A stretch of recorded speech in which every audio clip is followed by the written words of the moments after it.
Welcome everybody to BIPOC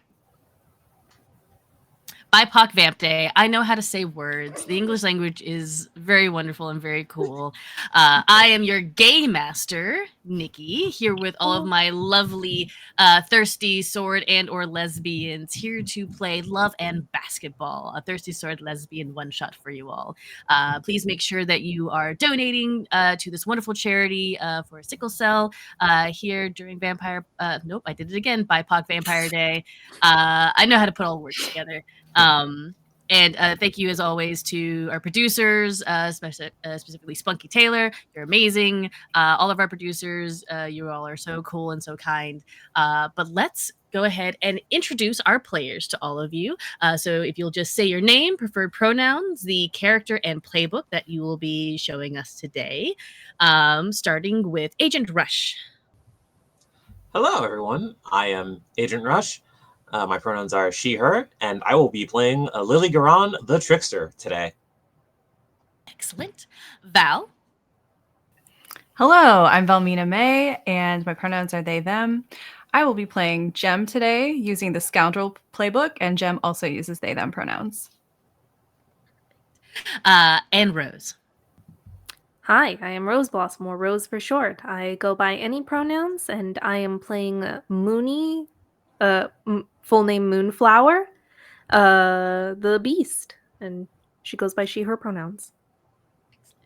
And I am, of course, Nikki, your game master. I use she, her pronouns, but I will be playing a variety of NPCs that use a variety of pronouns that are both here to help, hinder, or flirt, or both with our esteemed players today. But let's go ahead and get started.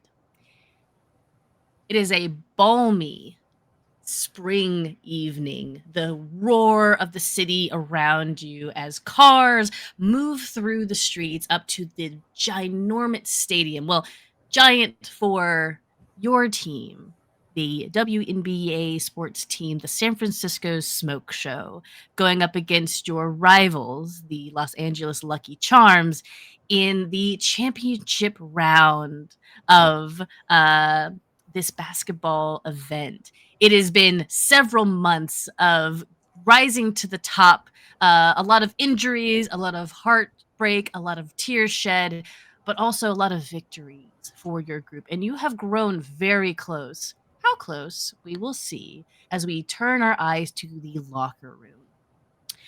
Everybody is doing their pre-game prep, either taking a shower, doing their hair, putting on battle makeup, maybe doing some words in front of their locker before the coach comes in to talk to you all. And I would love to see how your character prepares for the match of a lifetime, starting with Moonflower, Mooney.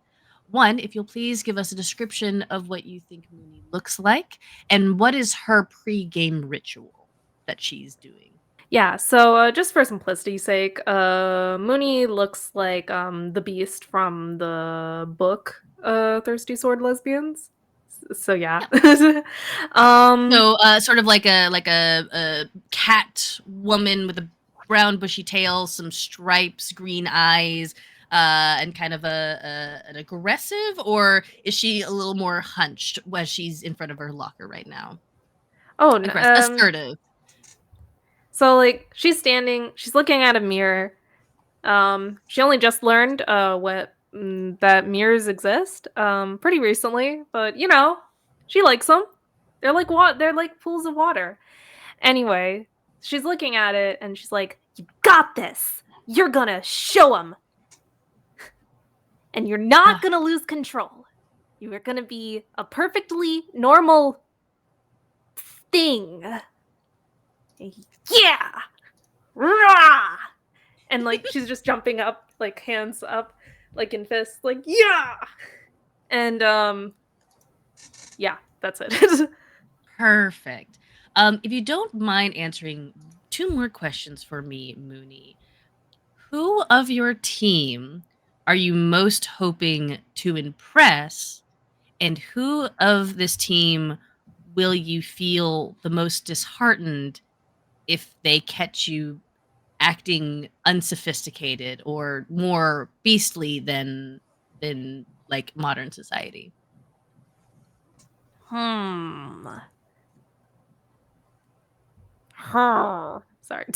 You're good. No, it's great. Perfect. I think it's gonna be Gem. Because Gem, they're very cool. And I don't want them to, like... I want to show them that I can do this. And I can be just as cool as them. Amazing. What was the second question? Who would you be the most disheartened if they catch you being beastly? I think it would have to be Alexia. Because Alexia has so much faith in us as a team. Alexia is so devoted to all of us, always pushing us to do better, to be the best we can be. And I don't want to disappoint her. Absolutely amazing. Well, speaking of the person that you want to impress the most, your eyes glance over, your pupils wide, narrowing into slits just a little bit with interest over to Gem. And if Gem, we can get a description of them and then what their pre-game ritual might be. Are they also looking in mirror, or are they already giving an inspirational speech to some of the other teammates? Yeah, I think no, they're doing their own thing. They're prepping before a game. Their ritual is, so they tend to wear a lot of jewelry. So their ritual is taking out all of the various earrings and like putting tape over nose ring, nostril piercing. Gem is like 5'6", has like a coppery bob haircut. Kind of like I don't know. It's just like it's very sleek and chic. They also wear bright red lipstick, which they haven't put on yet, but you'll see them do that in a moment. After, again, they're just like removing all their different hoops that are going all the way up their ears. And just putting them in a little case that they have and that they keep in their locker. And yeah, just kind of like quietly like looking around, because they have noticed that Alexia is not here yet, and that's pretty unusual. So they're just like getting ready to kind of step up and be like, yeah, the one that's gonna give the inspirational speech. But they're also they're like, they do like the attention, but they're also like they are a good teammate. They know when to like let their teammates shine and like use their own strengths. But they are gonna just be more low key about the situation. It's like, if I can, if it needs to happen, like I will do it. But if there's not a need, like, yeah, they're just kind of gonna feel it out. Yeah. Then for the scoundrel, I have two questions. Mhm. Jim, who in the locker room do you think you can most likely, I don't want to use the word manipulate, but who is the most likely one wrapped around your finger in this space? And who do you think has the hardest shell that you have yet to crack? And do you intend to try and crack it? Yeah, so definitely Jem has clocked that Mooney has like, a little admiration happening for them. And they love it. That's like their little buddy. And not saying no to more. But haven't really said yes to more yet either. But Lily, on the other hand, is the one that Jem really wishes, like that's the girl who Jem is like, that's the cool one. Like they're not gonna let you know that, but I feel like it is. They want to think that it's not obvious that they think that about Lily, but it probably is a little bit obvious. You know what I mean? Amazing. Perfect. And as you look over to your teammate that is silently in preparation as well, trying to weigh those feelings and opinions, Lily, if you'll please give us a description of how you look and what your pregame ritual is. All right. Well, Lily is, well, she's about 6 feet tall. She's a fairly nondescript black woman. She's just in her uniform. She has, short, thin locks for hair as her hairstyle. And as I said, she's kind of nondescript, except for the smooth black mask she's wearing. It is an LED screen, and she is staring at her phone, checking to make sure the emoticons, the emoji she uses for expressions on the mask, are functioning correctly. So she's just, winking, smiling, frowning, making sure all the lights come on and turn off properly. Amazing. Lily, as you are going through and checking the mirror to make sure that the lights are all working and they are connecting with the correct expressions, what expression comes up on your mask when you think of your teammate, Mooney?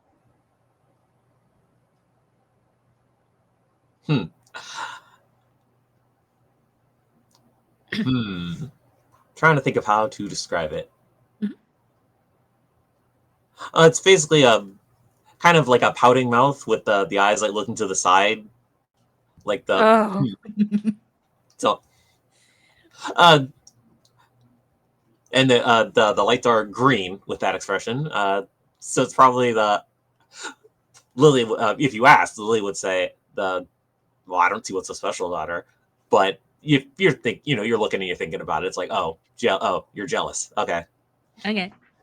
And then what expression comes up when you look over just as Jim is looking away? When I'm turning to look at Jim, I think it turns into a blue, just a knowing smirk.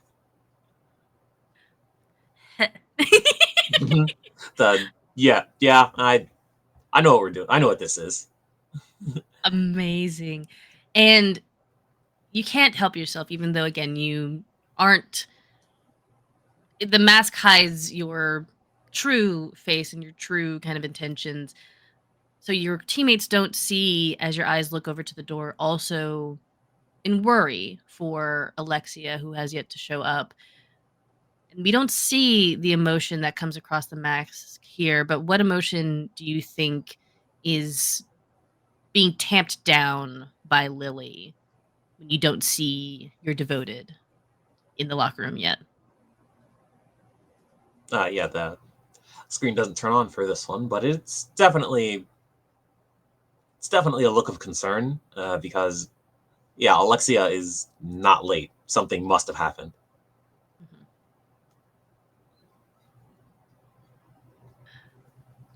All right. Your coach, Coach Kalani, a very stern, but very no nonsense, right to the point woman with purple hair cut just below her ears, wearing a very nice suit with several colors, a sort of fun window in the chest area. Walks in, the sound of her heels. She's absolutely a woman that wears heels even on the basketball court. She never grows tired. You don't know how she does it.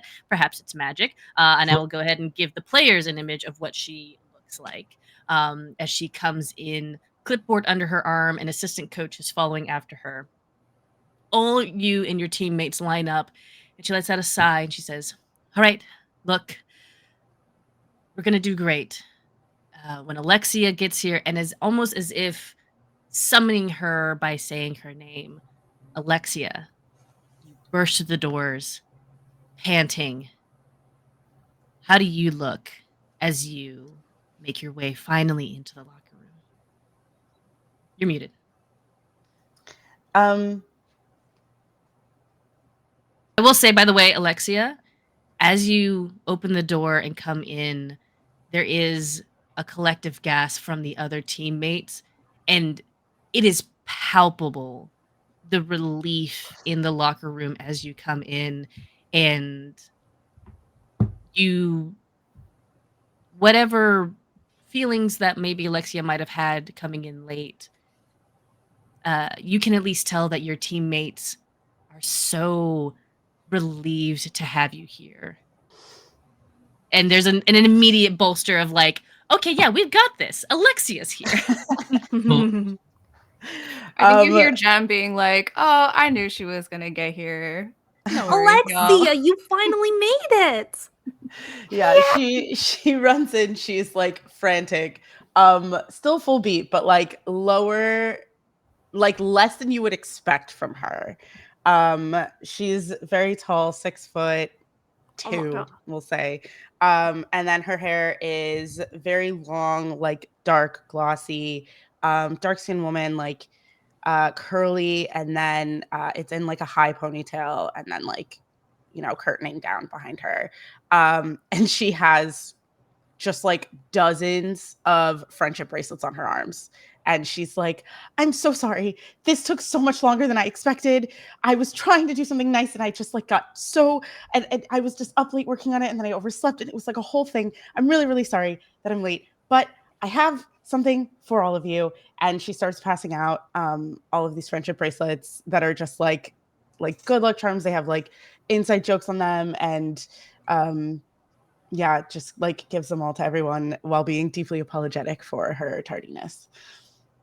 No, absolutely. I love the Alexia, as you're passing out the friendship bracelets, you make one for even Coach as well. Mm-hmm. Amazing. Coach takes the friendship bracelet and kind of puts a hand on your shoulder and says, "We're just glad to have our statue ready to distract everybody on the court." And she puts on the friendship bracelet, and you feel that again, that swell of pride and assuredness in the team, your devotion assuaged. And I want you to please take +1 forward for your next roll. And as you're passing out the friendship bracelets, I would like to know what is on the friendship bracelet and what are your thoughts as you hand one over to Mooney?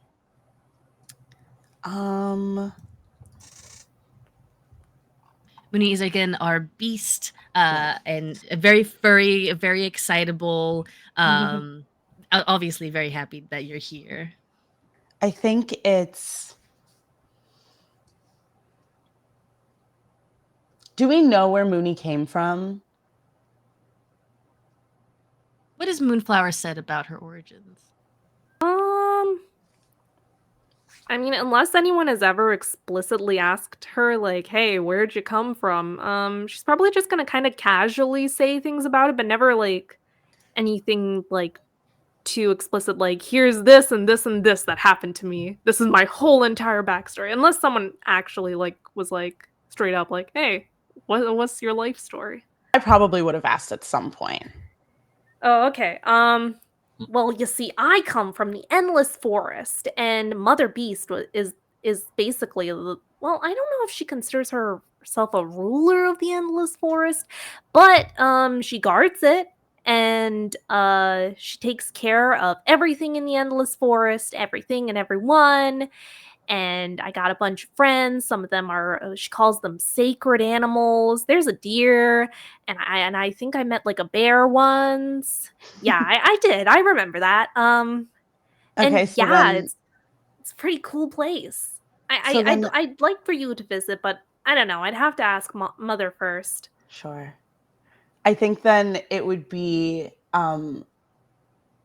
the bracelet. So all of the bracelets have like a small little statue figurine on them, as like an homage to like my nickname. But I think Mooney specifically has just like a bunch of flowers. It's got moon, like half moons everywhere, and then a couple like everyone's got their name on them. So Moonies will say Mooney, but then around it will be like the beads will be like bears and deer and flowers and foliage, and then a moon on either side of her name.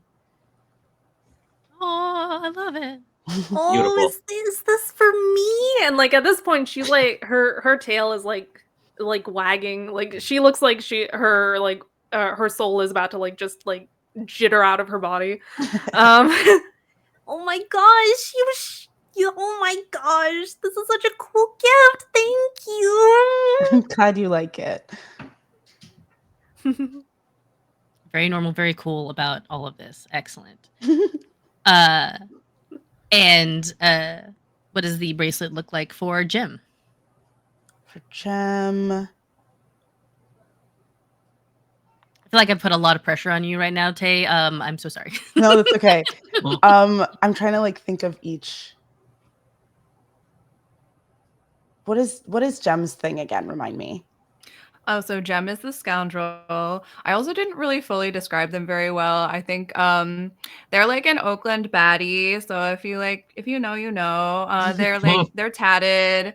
They got Kaylani vibes. Like I'll just say that. Yeah. Okay. They're tall for a Filipino. Yeah.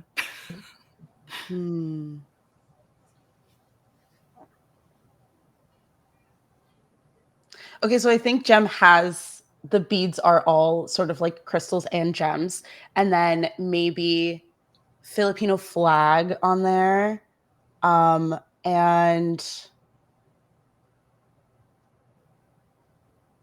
Ooh, how about one is Maybe, like- the red lipstick that Jim yeah. is famous for wearing. yeah, so probably like a bead that is specifically like red lips, like probably on either side of your name. Oh, like kiss Cute. marks also. Yeah. Aw. Yeah. Oh, also they wear like dark sunglasses like anytime they're not on the court. So Okay. I don't know Amazing. if that's like Yeah, a- so that'll be on there too. Beads. Cool. Mhm. Hell yeah. And Cute, then what do you have for Lily? For Lily, because of the LED, the electronica of it all, I think I got some like really colorful beads. If I could find, I don't know that much about friendship bracelets. If I could find beads that light up, I would probably put those on there. And then again, like on either side of their name, probably like because of the face mask specifically, I think I would probably do the like theater happy sad mask on either side. And then if they're in colors, that would be fun. I mean, you absolutely can. So, when Lily takes it, first there's nothing on the screen, but then there's a big bright yellow smile, and gives you a thumbs up. Amazing. As you pass out the friendship bracelets, your coach Kalani, smiling with hers on as well, says, "All right, team, it's championship. We're going against the Lucky Charms." You immediately hear like a boo. They're a bunch of cunts. We got this in the bag. Oh. And she like waves her hand. She says, "I appreciate the sportsman-like rivalry, but let's try to keep it classy, keep it cunty on the court. Remember, we're very mindful, very demure. But also, if you want to knock a bitch down to take it up to the rim, absolutely. Just don't get carded." And everyone just kind of nods and nods. And then there's a pause, and I would like everybody to please make me a wit roll. Oh no. Ooh. I don't know, modifier there. Hot dang. Hot dang. Excellent. Oof. Yeah. Do Alexia, I add my? Oh, It automatically does It- the modifier, right? It automatically adds the modifier, but Alexia is at a minus. yeah. Okay, so Alexia, Even again, with I the think one you're just too busy. forward. To the club. If you did you want to add your yeah, go ahead and I mean even with the one. I mean, it forward, doesn't matter. Yeah. It's, that would make it a 3, which is Yeah. still a downbeat. And I think you're too busy passing out the friendship bracelets and like trying to help coach assuade everything, so you're not looking directly at coach. Please make sure to mark down that point of experience. But for everyone else, you can see a tightening on Coach's face as they war with themselves about what they're going to say next. And I think Jem, and even though you got a mixed success on it, Lily, I'm going to say that you also know this as well because of your in the web move that you have. Both of you remember hearing a rumor about specifically your team getting defunded after this game. But Coach speaks up and says, "Now, ladies, I want you all to go out there and give it your best show. There are some people that are going to be watching and that might have some opinions about our team, about this sport, and how much revenue or how much entertainment we can bring. But they're not on the court with us. They don't know the blood, sweat, and tears that we spill every day to not only bring people a fun and entertaining show, but also to show the sportsmanship of the WNBA. So, regardless of the rumors, any rumors that you might hear, today is about you all. Today is about the smoke show, and we are absolutely going to show them a smoke show." And she puts her hand out, and everybody puts their hands together. Do you all put your hands on top as well? Mm-hmm. Oh yeah. Awesome. Wonderful. Lily was there first somehow. The first hand in there, amazing. And you all shout, 3, 2, 1, smoke show. Smoke show. Smoke show. Smoke show. Amazing. Your theme music begins to blare. The doors open. People are leading you out into the stadium, out onto the court, and there is a roar of fans, flashing lights, all of your faces appearing on the large LED TV as the San Francisco Smoke Show, and like you do have smoke coming up, and as you all run out, and it's cool and awesome, and you all begin your more court stretches, kind of doing a couple of runs, and as you do, you see the Lucky Charms against on the other side of the court. They're stretching, they're practicing as well, and you see a couple of familiar faces. You see a woman named Naomi, who you all have run into a couple of times. She is, how do I say this delicately? She is an absolute baddie, does not give herself away. If you had to compare her to somebody, it would probably be Lily, except she doesn't wear a mask guarding her face, but she is sort of a cybernetic individual, mostly made of parts. Oh. Okay. Okay, excuse me. There we go. And she is watching you all with sort of a aloof but very clear calculation on her face, as everybody is again doing their drills. And next to her, giving you all a very hard stare, is actually this one's not giving you a hard stare. This one is absolutely throwing you a wink, Jem. And this is Momo. Another dark-skinned woman, very built, very buff, and she is absolutely ready for you to try and break through her guard at some point. I think I forgot we were playing Thirsty Sword. I think you've done forgot that you're playing Thirsty Sword Lesbians. This isn't just about basketball anymore. Don't forget the love. Don't forget it. Oh my god.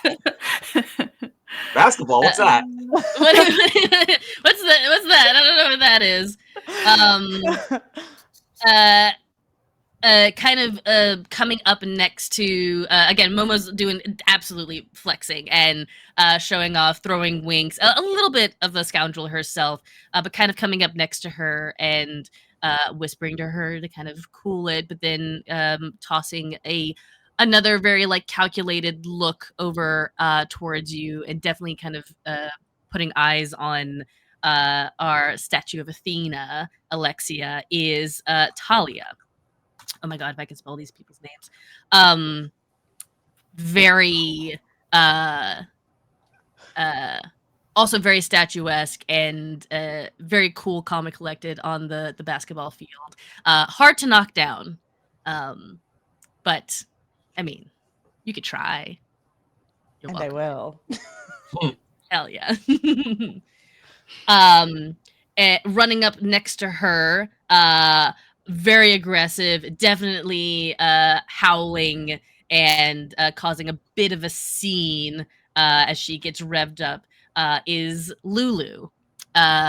Someone that at one point maybe someone assumed that Mooney and them knew each other, but Lulu is very aggressive. Absolutely, whatever the basketball. I'm so sorry, by the way, people listening. I don't know actually that much about basketball. I just know a lot about lesbians. But she is a very aggressive, like gets in your face, and honestly has been fouled or has fouled so many times. A Draymond Green type. Yeah. She sees you, Mooney, and she does a kind of like, "Ha! See you on the field." I'll see you on the court. Sorry, we're on the court. We're not on the field. The important thing is that there's hot women here. Okay. Mm. I have one more hot woman, and then we'll be all done. Oh boy. For now. No. I had to give you all choices. And coming up, also not joining up with the group, but kind of like sitting off to the side, actually sitting down in the chair with a towel wrapped around their neck as if they are kind of doing their own sort of like mental preparation, is a beast of a woman that also has given you all some issue in the previous games that you've played with them. Is their not their team, well actually probably the closest to their team leader is Jasper, and I did just steal this person from Steven Universe. I don't regret anything. My big bully lesbian, I love her so much. She's so mean. And yeah, no, just a mountain of a woman. Absolutely terrifying and also very aggressive. Her thigh is bigger than my head. Yes. Mm. You're welcome. But she sees you all kind of coming in, kind of gives a little bit of a smirk, and sort of does eyes over at she actually does eyes over at you, Lily. Like, I see you. Lily's mask stays blank, very deliberately so. Obviously there are more team members that are filtering in and out, but these are the most notable ones for your group as you make your way in. If everybody can also make me one more wit check as you're making your way in, kind of taking in the scene around you. Again, all the cheering people, the other team, trying not to let yourself get psyched out a little bit. Alexia, you forgot how hot everybody on the other team was. Please take that point of experience as you roll a 4. Oh wait, Oh what do my we have God, to? dude. We have to roll something. Yes, please roll me wit. Oh, okay. I'm falling apart. Alexia, you must be strong. You're the foundation. No, Mooney, no. Oh no, what did I roll? Oh, You rolled a 6, downbeat as well. Jim holding it together. Yes, make sure Mooney to mark that point of experience for rolling a downbeat. And Lily with a 9 and Jim with a 10. Both of you, so Lily and Jim, as you're taking in both the Lucky Charms on the other side, getting the read of their measure and kind of getting the read of the crowd. It's a pretty 50-50 split of Lucky Charms and Smoke Show crowds and fans holding up signs and cheering you on. But your eyes move from the crowd up to sort of that hidden away I forget what the actual name of it is, but it's where, you know, maybe celebrities or people that don't want to be at the bottom of the actual court side Oh, the box seating. seat? The box seats, yes. Yeah. You catch the silhouette of 3 people. Unfortunately, Lily, you can't make them out, but there's a shiver that goes down your spine as you look up and just catch the sight of them. Jim, you look up as well, and that same sort of unease hits you as well. And maybe it's your glasses as you pull them up, or however this is, or maybe they just catch the light in a certain way. But you can see a man and 2 women flanking him, watching this. And just before they turn away, you can see the man's face have a look of derision, like a scowl, like a almost like a ugh, as he turns away, and the women following. One woman does seem to stop and look back and then turn away as well. Odd, but you have other things to focus on as the ref pulls you all together and does a coin toss. Who would like to roll me a d6 to see if you all get the ball first? Not me. I was gonna say, Alexia, redeem yourself. Alexia, redeem yourself. Oh God. Devoted. Okay. Just You have to 1d6. get 1d6. You're trying to get a 4, a 5, or a 6. Okay. Got this. Wow. And I didn't. And you didn't. And ultimately I didn't. And Didn't. and I said it was a bad idea. I want to be clear. Amazing. It's fine. Agreed. We won't hold it against you. I need you to also go ahead and mark a condition. As you go, like your teammates are like, yeah, go ahead, Alexia, go in and get the ball for us so we can have the ball first. And you're sitting there and you're hyped and you're standing in front of Talia, who kind of, you know, gives you an up and down. And it's a coin toss, it's random.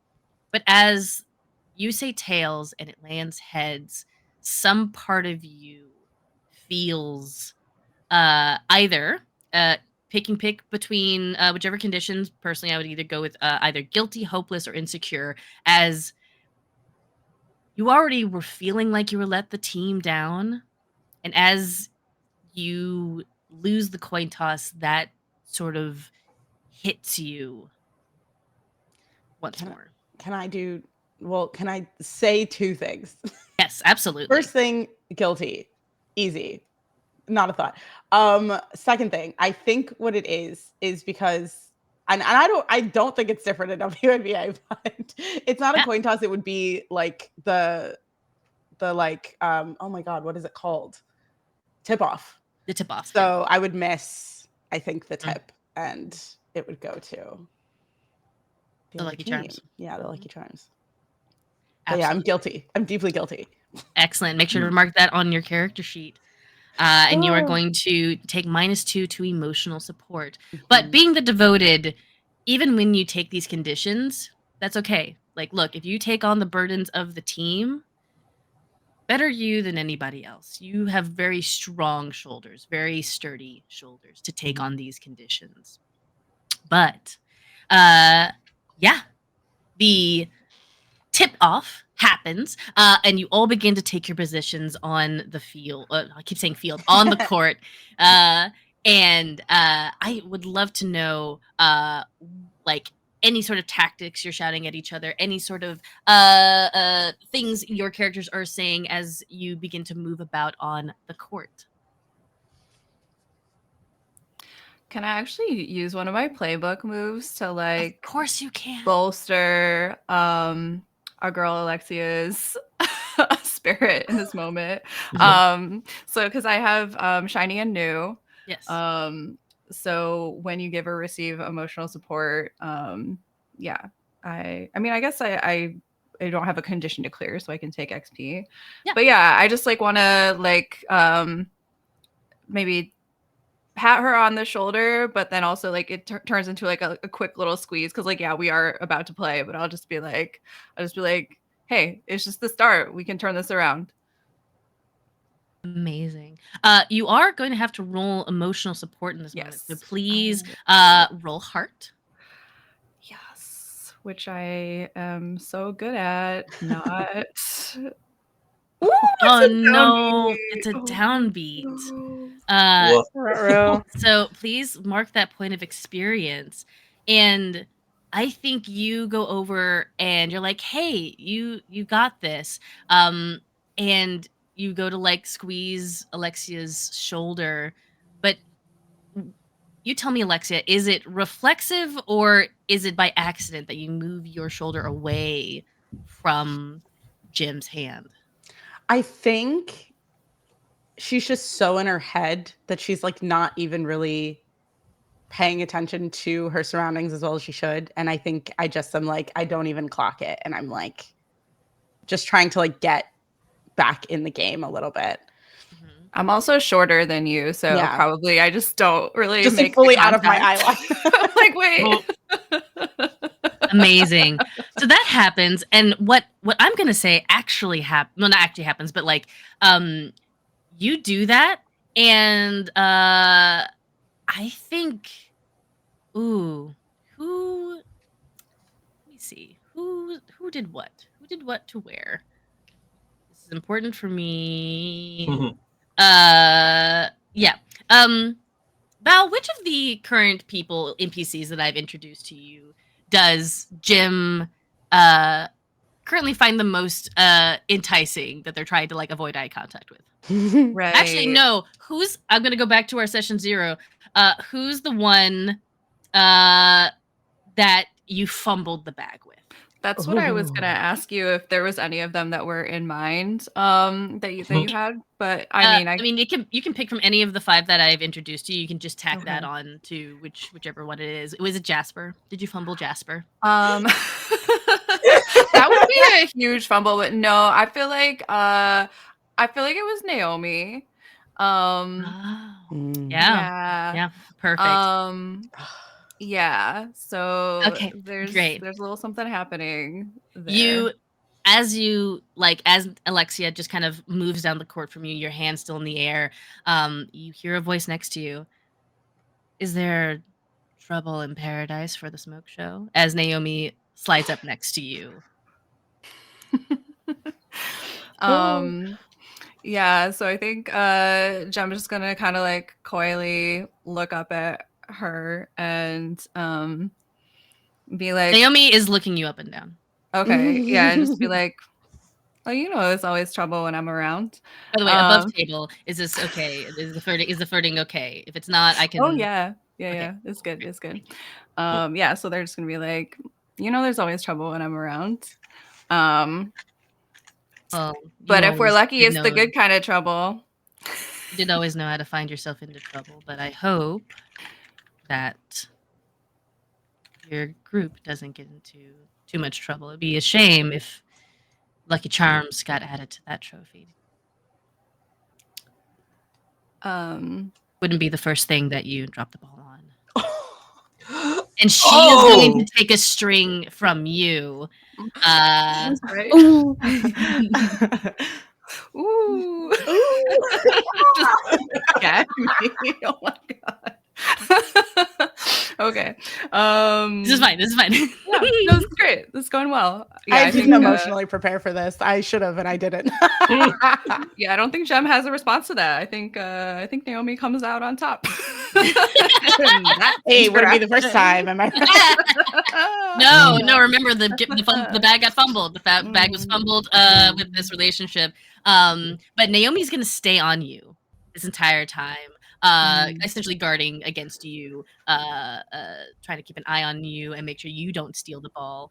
But I will like to bring Jim up to your various moves. I need to know, by the way, Jim, are you smitten with Naomi? Or is that something that has long since burned away? No, that I feel like that's very much still there. Yeah, like Amazing. yeah, Wonderful. very smitten. Then like again, you feel your heart race, you're trying to brush it away, but those feelings return anew as Naomi is standing right next to you, again brushing up against you in the way that is meant to happen on the court. And you're used to this, you're used to it in so Mhm. many different ways, but there's something about, maybe it's the coolness of her robotic arms that hates the heat of your skin, that sort of spark, that is that her, is that you. Get your head in the game, but you feel one more string get passed over to her, and I need you to answer the truth of Heart and Blade. To love and lose, why would your romance never last? Oh Ooh, no, not yes. tragic lesbians. Yeah! Is there any other No, kind? Not doomed. Not the There's Dan doomed Yuri. tragic. Yeah, so well, definitely would be because Jem has commitment issues. Yeah. Jem doesn't Jem gets scared when a good thing is right in front of them. And yeah. That's Amazing. kind of what happened before, so probably gonna happen again, right? Maybe, who knows? Yeah, But we'll we see. turn our sights away from Jim and Naomi having their tension on the court. I want to know where Moon and Lily currently are on the court right now. And then I'm giving you essentially narrative reins to say, like, are you next to each other? Are you rushing up against one of the other Lucky Charm members? Are you trying to steal the ball away? What do you think your character would be doing at this time? What basketball thing? The basketball thing. What does my position do? Probably that.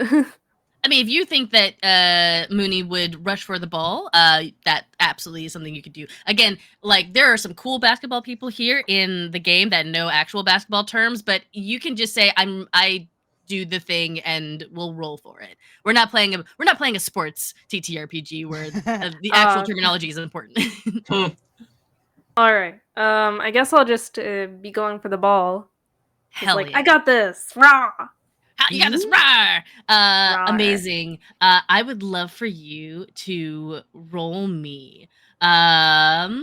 Actually, I think you're using your move, Big Dyke Energy, when you make it clear to your foes that you're the biggest threat. For the rest of the scene, when you roll a 10+, you may choose someone present to impress or intrigue with you. I So mean, sure. absolutely. I mean, because you are the, or you can do tenacious purpose when you commit yourself to a specific goal. So entirely up to you what you think you're gonna do, or if you want to add one of these moves. But I can think do you the should. first one. Big Deck Energy, hell yeah. Mhm. Excellent. Go ahead and roll me then fight, either using daring or grace, as Daring. you rush forward. Hell I yeah. have +0 on grace. Alrighty. Please let it be Hell Nice. yeah. Hooray. good. Yeah. So on a Rah! 10+, so good. On a 10+, you get to flirt or provoke an opponent and gain a string on them through violence or cutting words, inflict a condition, create an opportunity for an ally through prowess or distraction, or take an object from your opponent or seize a superior position. You can pick from those three. They're gonna respond in some fashion, but again, because of Big Dyke Energy, you can also choose someone present, and it can be from your team or from the Lucky Charms, to be impressed or intrigued by you. What? That You was said a that lot. a little fast. I completely got lost. I'm so sorry. Down in the danger moves, when you roll for your fight. Actually, I'm gonna next to fight. So when you get a 10+, you get to choose 3 of the options that are bullet pointed there. So read over whatever you'd like, okay. and then you tell me what you would like to do, and then we'll tack on the Big Dyke Energy after that. I think I'll go with the first 3. So flirt or provoke, inflict a condition, and then create an opportunity for an ally. Sick. Amazing. You rush forward to take the ball from Talia, and yeah, she absolutely is a little disarmed by you. Who of either the NPCs or the player characters do you want to be impressed by you? Hmm. Um.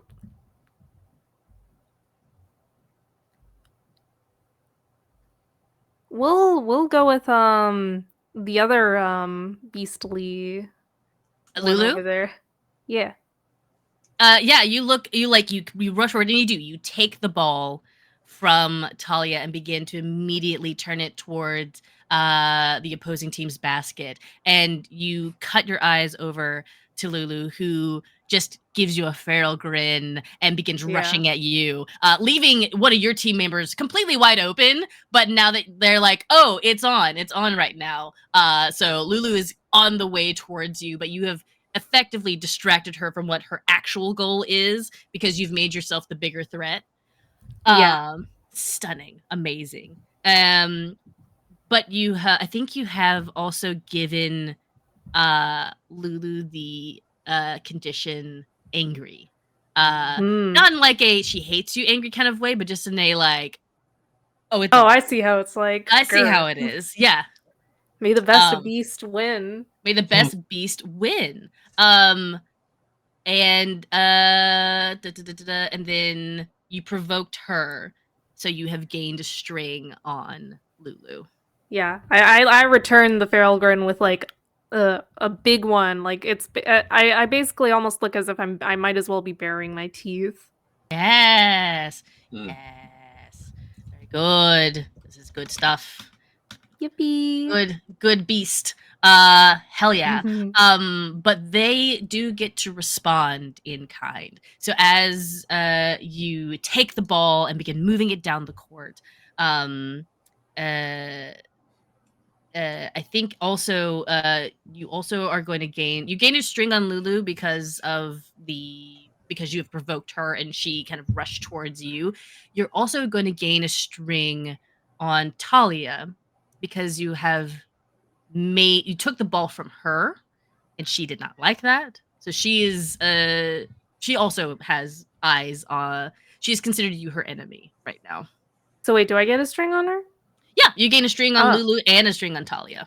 Woo!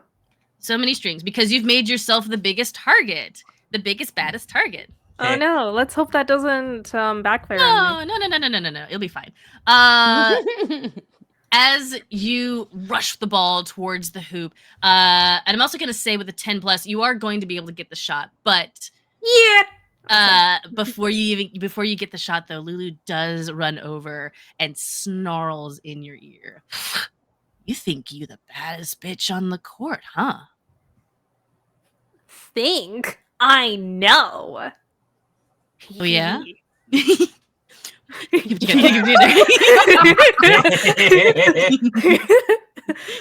We just start giggling at each other.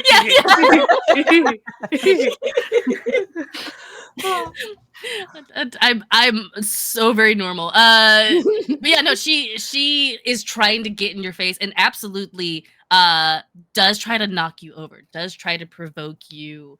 And so I'm going to she's going to try and provoke you as well, try to like pull you away from the court to only focus on her. So I would actually like you to roll me spirit, please. Alrighty. Mooney. You just need to get a mixed success.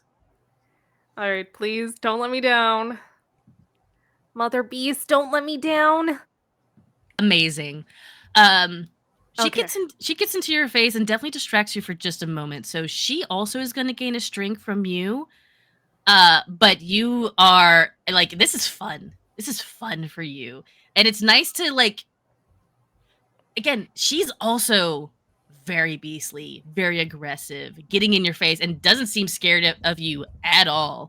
And it's like, I don't know if a part of your mind, Mooney, misses back in the forest when you could pounce and prowl and do what you liked with your animal friends. You can't do hear, even on the court sometimes, you have to remind yourself that some of your friends are fragile, that you can't be nearly as playful with them without accidentally hurting them. But Lulu, you can play as rough as you want with her. Yuppie! Hooray!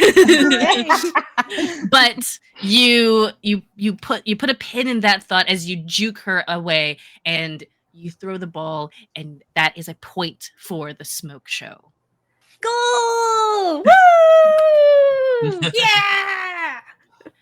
Yeah! Lily, while this is going on, what have you been doing? As Mooney kind of takes the reins for the court for the moment. All eyes on them. Mm-hmm. Well, thanks to Mooney's impressive display, Lulu's completely forgotten that I exist, which suits me just fine because it means I now have free reign of the court, which means I have been covering Jasper this whole time. Stunning, amazing. I would like to know what you are trying to do. There is a move. There are several moves on your character sheet that you can do. I would also say that you could do I see through you. You could potentially figure a person out, and I'm going to count this as a violent conflict, or a physical conflict, excuse me. And you could try to figure out a person and also ask them some pointed questions if you wanted to. Or you can do something else on your turn. Yeah, What do you want to do with Jasper? I think I'll try and figure Jasper out here. Excellent. Sick. So go ahead and roll wit for figure out a person. I do not believe you had any strings on Jasper yet. Not yet, no. But a mixed beat, excellent. You can ask 2 questions, and they will ask 1. But see through you, you can also ask 1 additional question from the Truce of Heart and Blade. So what do you want me to be, or what are you most afraid of right now? Any of those 2 questions, as well as the other 2 from the figure out a person list. Okay, well, yeah, so the first one, definitely. What are you most afraid of right now, Jasper? She turns around, she goes, not like it's gonna matter much once we're done on the field. And she leans down, because again, the ball's being reset, so she leans down and gets into your masked face, and she says, of course, I'm worried about losing against you blowhards. That's not gonna happen. Real quick, roll me wit 1 more time, actually. Okay. It's just no eyes on Lily's mask, just the smile. She's That's a lying. 7. Oh. Oh. Well, I mean, that is probably something that she is concerned about, but it is not the thing she's afraid of. Well, that makes sense. I mean, it's just a game, right? It's just a game, bro. No, game is life. Game is life. All right. In that case, my second question will be, how could I get you to be honest about what you're actually afraid of here? Ooh.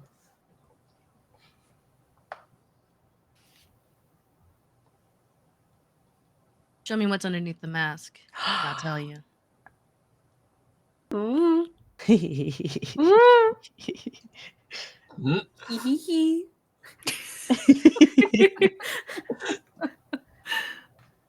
I think for a split second, the lights are just a shocked white face. Then the lights turn off, and I just say that maybe not in the middle of the game. Don't know how much time we're gonna have after the game if we're celebrating our win, but I guess the secrets will remain on the court then. You get 1 more question. I do? I thought I only got 2. What You get the happens when the 2 court from figure out a stays on the person, and court? then the additional I see. Oh, okay. All right. Right. Okay. Well then, all right, so then, yeah, the last question is, So what do you hope to get from seeing Under the Mask? I want to see you.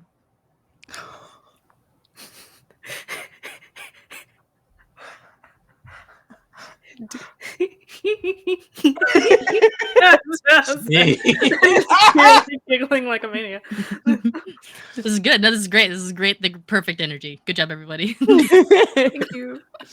I think Lily is smitten with Jasper here. Amazing, Ooh. stunning. Ooh. Let's see. So they're gonna gain a string on you.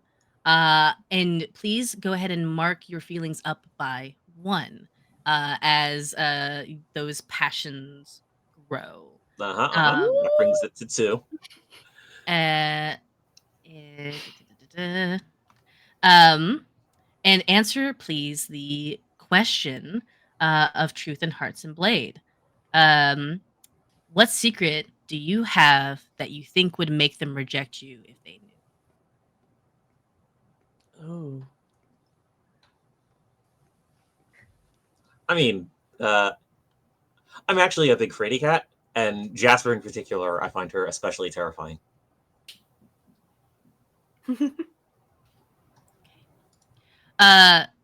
They lean in close because they also get to ask a question. They look you up and down. How would you feel, since you don't seem to want to remove that mask right now, if I were to take it off for you?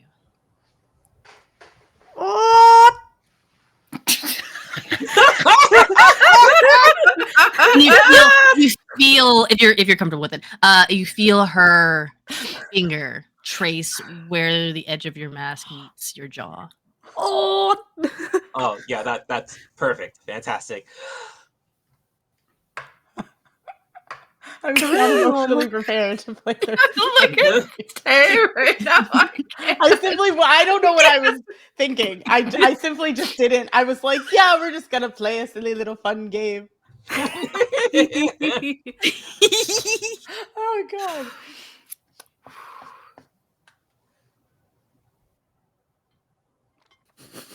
I would be Go ahead. I would be scared and embarrassed and so happy. Okay. And so she pulls the mask up, but she pulls the mask up in a way that she's crowding you. So she's actually like right in front of you. Nobody else can see your face. Just her. She lifts your mask up, and what does she see without the LED lights? Well, as I said, Lily is fairly nondescript. She just kind of looks like an ordinary woman, except for her eyes. Those are what color crystals are they? Oh, they're basically just 2 onyx crystals set where her eyes should be. Mm. And her face is like, she does not look particularly. She doesn't really look like anything. It's just the standard blank face. Okay. She Have pulls we up ever seen your face before? None of you have, no. Okay. So none of you do. Yeah. Because Jasper is completely crowding Lily right now as she lifts up the mask. And she's Smirks. massive. Giant. She's woman. massive, giant woman. She lifts up the mask. Woman. You watch the smirk almost turn a little gentle. She says, "You gotta hide that." She puts that back down, your mask back down, and sidles up next to you. She says, "Now make sure you stay on me, or otherwise I'm gonna steal the ball from you." And Lily, if you didn't know any better, you would think you might have gotten a string on Jasper, who might have become smitten with you as well. At this point, she's gonna be stealing more than the ball. But also she leans down because you have allowed her to see your face, and she says, "I don't know if you heard any of the rumors, but this might be the last time we get to play at all if the whatever the fuck council, I don't know what they're called, the commission, shuts us down. I don't know. It's kind of nice bickering with you. I'd hate to lose it out from some rich bags that don't like strong women playing on the court. So, well, the LEDs had been, just pink blush, just full screen pink blush, and then after Jasper says that, just kind of turns to steely, just a steely red, like determined face. Mhm. It's like, yeah, that would be awful, wouldn't it? But we turn away from this scene. Last scene before we go on our break. Alexia. The ball is brought back up in the air for the tip-off, but you go back to no longer wanting to be in the front. That's not where you belong. That's not where you do the most good for the team. That's Jim and Mooney. They're the stars of Hi. this. You are the defender. You are the statue of Athena. You are here to be distracting and beautiful and stalwart. So you head back to the rim where you station yourself prepared, and the ball does get through Jim and Moody. Lily is talking to Jasper, unlike her, and I'm just like, they're in full conversation over there. Okay. Yeah. And Momo has the ball, and she runs up, and you immediately begin blocking her, and she says, "Hey, I heard you were late." How did you hear that? I've got ears everywhere. Were you trying to get dressed up for me? Sorry. I'm bantering in a normal way, okay? In a super duper, very, very normal way. I think,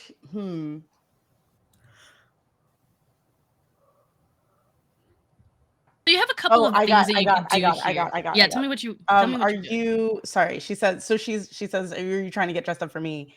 Yeah. And I'm like, "Why are you one of my many adoring fans?" Of course, everyone wants to see who can get the statue of Athena to kneel.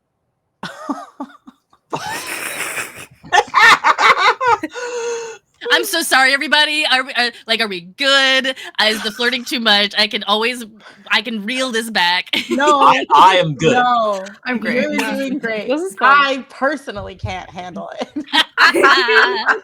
but my character is loving it. Okay, great. I'm so glad, because also there above table, by the way, audience, there was a warning that in Thirsty Sword Lesbians there would be flirting. I did not give the players any idea of how bad the flirting would be, but also this is my bread and butter, and I'm so sorry that you are getting the full brunt of Thirsty Lesbians flirting. This is bad, more like flirting. good. Yeah. What are you apologizing what I for? expected. No, I'm so here for this.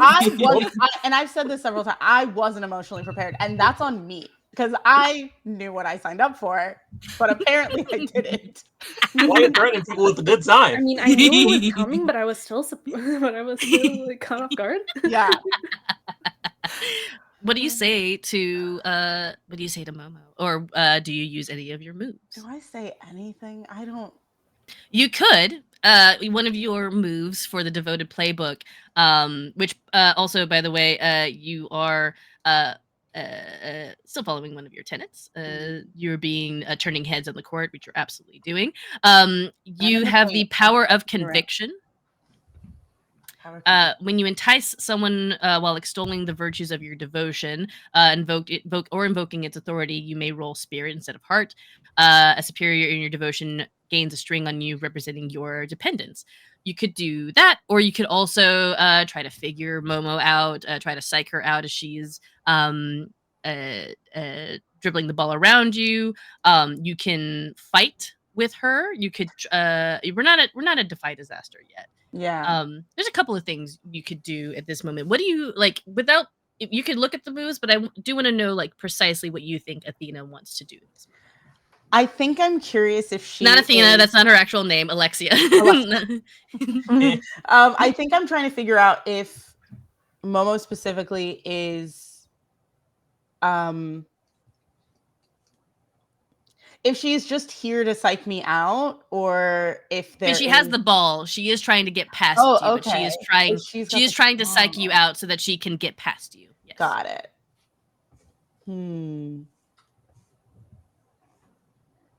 But is there any truth behind it, or is this just fine? All right. Then with that, you can roll me Probably roll me figure out a person. figure out a person. Okay. Yeah, figure out a person, and we'll go ahead and also say that you'll do what will you fight for. Add those one more question by rolling wit. Okay. I'm bad at that, so it's gonna be really good.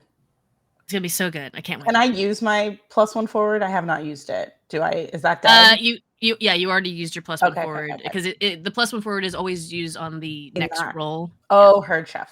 Okay. Oh my god, I like that. That was great. No, bestie, amazing. I can't roll above Oh a no! 3. Oh no! No! That's no. okay. Have I You- rolled a single thing above 3? This can't be.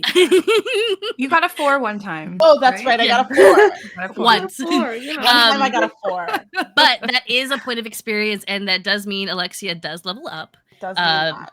So, what would you like to take for an advance? You can either take another playbook, you can add 1 to a stat. No, I'm gonna add 1 to wit because I keep rolling garbage. I can't have a minus. Yeah. Can't have a minus anymore.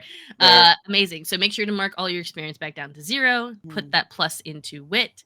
And you are trying to figure Momo out. And you're like, I guess you're just like, you're kind of like trying to hold firm, looking her up and down, trying to figure out what question to ask. And Momo just like looks up at you and goes, "Why are you staring at me like that? You know, if you were to kneel right now, I'd happily throw the ball to somebody else and you and I can get to talking." And she is enticing you. Great. Good. You're just here like, oh my god. She has caught you completely off guard because again, you're trying to read her, but her words kind of catch you stunned for a moment. She is going to take a string on you as you tell me, do you get awkward and flustered and open up, or do you fall to temptation? Dang, some statue you're falling like know. a house of cards. So sad. What? Kind of statue. I'm gonna lose my reputation, you guys. She hasn't made her choice yet. I am the devoted. I am the statue of Athena. First interaction. fair- To be fair, every other interaction before this, and nobody could get past her. But there's something about the Lucky Charms that is just like. Well, they're called the Lucky Charms for a reason. They about to get lucky at this rate. The charm. I mean, God, I am flustered as a person, so I feel like that has to be the answer. I don't think it's because I think. You tell me. I think devotion. Like, I'm gonna hold firm on like what I am doing for the game and for the team, but I think in this interaction, definitely flustered. Amazing, stunning. You get flustered and you sputter and you look away, but it is already too late as Momo puts the ball through your legs, coming around the back, and takes a shot. And she has made it past your defense and has gotten a shot. And that goes against one of your tenets to protect the rim at all costs. So please mark another condition on your character. Jeez. Gotta be insecure. Yeah, gotta be insecure. I'm not doing my job. The whistle blows, calling for halftime. As other shots were being made at the time, but these are the only two important shots. But there's currently tied Lucky Charms and Smoke Show. But we'll see how you all pull out. You all are pulled back into the locker room to get a breather, drink some water, and the coach is pinching her eyes and she looks at you all and she says, "What's going on out there?" Coach, we're in love. No. Not the admission. Board Lesbians game. It is called Love and Basketball. The other team is so hot, even though we're the Smoke Show. Yes. You all come back into the locker room, the coach looking at all of you and saying, "What's going on out there?" Like, I know we're stressed, and I'm sorry if I put more stress on you talking about what people who don't care about basketball, they just care about money and views. I shouldn't have told you all that. I didn't mean to psych you all out, but you all are distracted out there. What's going on? I don't know. I saw at least two of them talking to some of the Lucky Charms. Don't know what that's about though. Snitching. Lily's mask. Immediately under the bus. Yeah, what Lily's is mask is going the- on, guys? Lily's mask is the whistling lips, and there's an actual whistling sound coming from it. I think Alexi is just straight up shameful. Like, I'm like hanging my head. Oh no. Like, this is not how I wanted today to go. Jem's just like, Coach Kalani, you know, we've been here before, right? Like, we can turn it around. Just because the first half didn't go the way that we wanted it to, you know, like, we just got to get our heads back in the game. It's, you know, everyone has their off days. And we're tied. Except for and it me. Could be worse. Yeah, I got a score. We can only go up from there. We can't get negative score, right? Right? Yeah, No, exactly. yeah. Mooney, exactly. I don't know. You're right. In basketball, can that happen? No. I don't think so. No, I can't. No, I can't. but you don't lose points. No, this is not golf. Different ball game. Imagine this was Love and Golf. Love and golf. Oh my god. Alternate universe. Very popular film. What could have been? So popular. I'm actually going to ask that Jem, as you kind of offer reassurance to your teammates, go ahead and roll me emotional support. Okay. Roll with heart. My shiny and new again. Yes. Yeah. Yeah. Yep. Cool. Oops, that's not my character sheet. Here we go.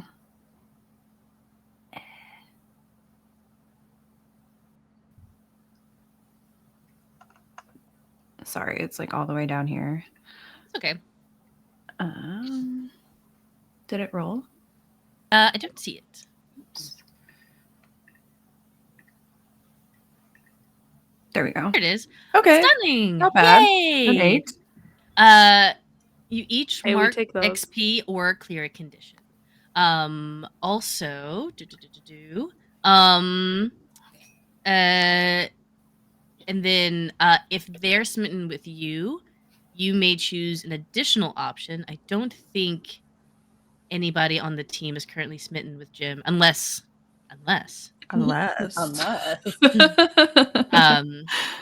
If you're smitten with somebody else though on the team and they refuse to open up to you, it stings. You mark a condition. And specifically, Lily, you have a move called Ew Feelings. Indeed, I do. Are you doing Ew Feelings? When someone offers you emotional support and you refuse to open up, increase your feeling by 1 and choose one from the listed options for that move as if they had rolled 8. Yeah. I mean, you know, the whistling goes on for a bit, but then it stops, and then I'll say, "Yeah, Jem's right. Everything's fine. There's absolutely nothing to worry about." And I'll choose to mark XE there. You are accepting the emotional support. Oh, I'm using ill feelings. You're using ill feelings. Excellent, Yeah. wonderful. So I'm also increasing my feelings by 1, pushing it to 3. hooray! Ooh. Amazing. You advance. What are you taking for your advancement? I don't advance. I only have 1 XP. Oh, I thought you said you had 3. Sorry. I have 3 feelings. Oh, you have 3 feelings. Excellent. Mm. Good.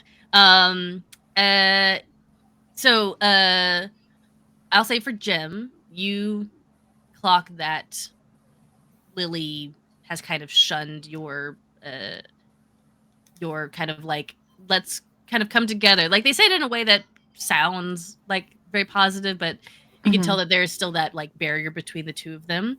So you still mark a condition, Jim. Yeah. Okay. Maybe insecure makes more sense in this situation. So, yeah. What about Alexia and Mooney? Again, I'm extending technically emotional support. It's just between you and one other person, but I'm saying that Jim is getting everybody, the whole team in this. Fair enough. I mean, I'm feeling extremely discouraged because I'm not doing what I'm here to do. I'm not, doing my job. So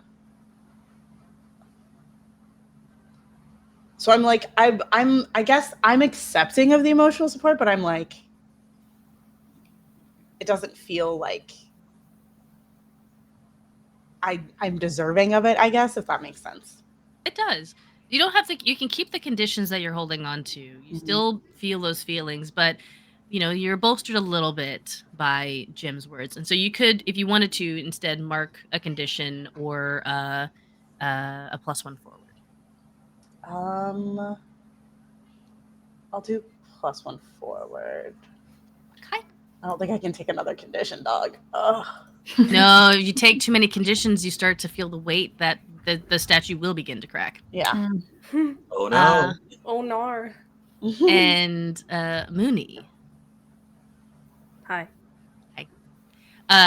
Did you want to mark XP or clear a condition?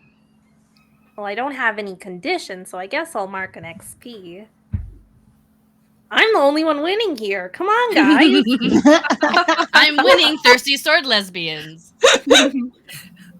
Sorry, gotta step away for not even 2 seconds, just a minute. Or not even a minute, oh my god. My child came in and opened my door, and it's like, no, you don't hear the screaming sounds of my children. Okay. Sick, amazing, wonderful. How many XP points are you at, Mooney? 2, I think. Okay, if great. I've been keeping track. Perfect. So, and I will go ahead and say for Jim, again, while you are offering the emotional support, and you do feel the sort of snub from Lily, you do clock that Alexia and Mooney have Sorry.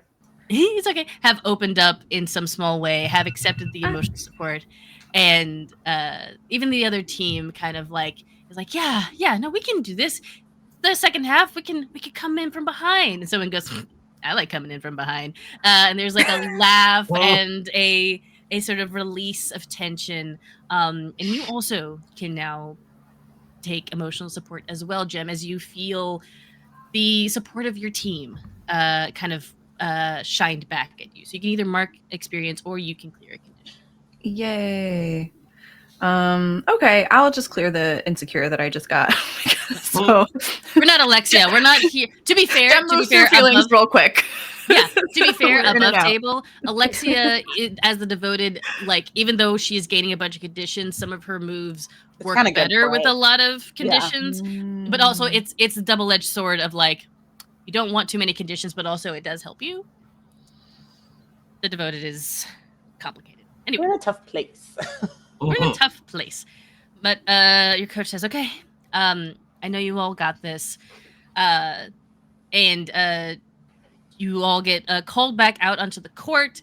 Coach is following you, but I think I think Lily most likely would probably be the last one to go out with the group. You Mhm. see Coach get stopped by somebody in a black suit with dark rimmed glasses with a sort of earpiece in. Coach gets stopped. She looks back at you and she says, "Go on, I'll be right there." And Coach gets pulled away. She looks very disgruntled about it. I Hmm. mean, I will go, but also I do have a move I would like to use here. Yes, tell me what move you would like to use. Uh, Trickster move, deft fingers. When you filch something from a person, roll grace. Ooh, yes, absolutely. Who are you filching something from? This person in the suit who's stopping Coach. Stunning, stunning, stunning. Excellent, yes. All right, let's see how this goes. No modifiers. 8. Oh, an 8. Excellent. Nice. That means I get to Uh, choose one of 3 options, and the options are: the item reveals a secret level of vulnerability, the item creates an opportunity, such as a map, key, or note, and the person doesn't know I took it. You know, I'm going to choose the item creates an opportunity. Absolutely. You reach forward, and the item you grab is actually a walkie-talkie. The person does realize that you've taken it. They turn just as the walkie-talkie says, "Shut it down." And you hear murmurs and disgruntled sounds. All of you who've gone out onto the court, the like stadium lights come back on, but not in the like fun fanfare of the basketball team. Like the house lights essentially are Yeah. turned on, and you watch as the scoreboards get zeroed out. You watch as the screens go dark, and you hear a voice, a masculine voice. It's just like, "This has been terribly dull. We're going on ahead and cutting it now. You all can go home." And again, I know this wouldn't actually happen in a normal basketball game because this is ridiculous, but this is Thirsty Sword Lesbians, and I'm the game master, and I'm going to make them dramatic. 3 figures begin descending down on like a platform from the ceiling. The one ahead, this man, once more, you look at him and you squint your eyes, and you're like, "Did you?" Can I do a playbook move right now? Absolutely. This guy Maybe- seems a little funny. Not Maybe in you a could funny way. guess that I'm about to do Fool's Rush in. So I'm gonna roll first, and then I'm gonna say what it is in case it does not succeed. All right, what does this guy look like? Oh yeah, sorry.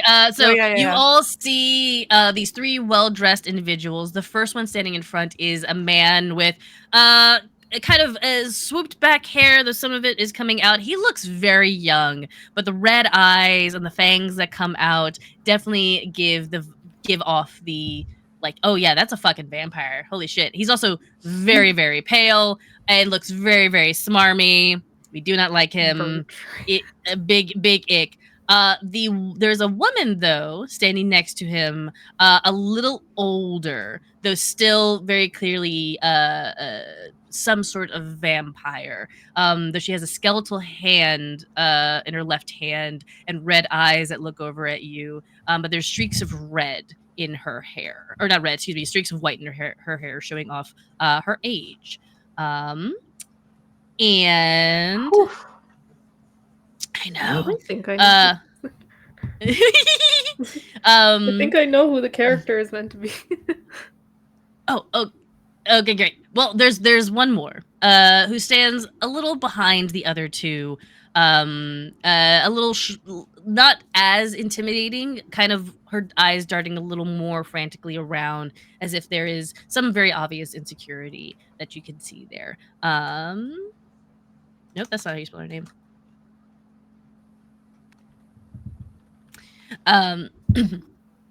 dark Oh. skin, sort of ombre hair that coils around from a dark brown to a light blue. Her red eyes also looking over you all as well. But the man, giving very Rimmick vibes. By the way, if you've watched Sinners, the man is giving very Rimmick. Though he does not speak in it. You know what? No, I'll fuck it. I'll give him an Irish accent. Ah, Right, ladies. I do apologize, but this game is fucking boring. No one wants to watch a bunch of ladies doing whatever the fuck you all were doing out of the court. They want danger. They want sweat. They want anguish. And you're giving us talking, messing up your mask, whatever the fuck the two of you were doing looking over at Mooney. So we're shutting it down early, saving us a few $1 billion at least. Actually, no, excuse me. Saving us a few $100,000 at least. I was like, No one- billion. Yeah. This is not the regular NBA. Seeing as nobody really watches these womanly spurts anyway. This man has So clearly never met a lesbian. Yes, duh. This man is. But you can see the Lucky Charms, like especially Jasper, getting immediately like, "Hey, you don't get the right to do that." And you watch as Jasper runs forward, like ready to like deck this man. Ooh. And the older vampire grabs her by the neck and says, Oh, shoot. "Oh, is the pretty puppy upset? That is unfortunate." And she shoves Jasper back and she goes tumbling and like the other girls catch her. And like she wipes her hands. And Bertrand, who's the name of the male vampire, smiles and says, "There's no Bertrand. That's what's his name. His name is Bertrand." Bert. Bert. Bertrand. But he looks at you all and he says, "We don't have to make a fuss about it. And we certainly don't want to cause any accidents here on the court. So why don't you girls go and collect your dolls and your makeup and be on your way?" So, Jem Oh yes, is your gonna move. Yes, do yes, Jim. Bulls Sorry. Rush in. Yes. Okay. Yes. It's okay. I think we'll just say that Jem was like observing the situation, was about ready to jump in when Jasper rushed up. And so as Bertrand has just like finished saying that, Jem has taken the ball and Jem just throws it directly at Bertrand's face. Amazing. And I don't actually have to roll for this, I see. But basically, full immersion says when you fall into a situation without forethought, you wind up way in over your head. Give someone dangerous to you a string, mark XP, and take +1 forward to defy disaster. So, Amazing. So I'm gonna have you roll me that defy disaster move right now. You can now? add your Okay. +1 forward to it if you'd Got it. like. Defy disaster is literally like you're making a split-second decision to stop something bad from happening, and you get to choose which of your stats you want to add to this. And if you get a daring. mixed success, there might be a consequence, but you do get something. On a 10+, you do it with panache, and it's really great. I'm going to tell you, though, on a failure, on a downbeat, something bad, really bad, is going to happen. Right. Okay. So all right, dice. I'm rolling Go. daring. You're not me. It'll be fine. Ooh, We got Amazing. a 9. Yeah. excellent. Plus your +1 forward. Oh, +1 forward. And a that 10. makes that a 10. That's a So you 10. it completely works with complete panache. It is amazing. It's Uh-huh. awesome. Please give a description of how this looks, by the way, Jim.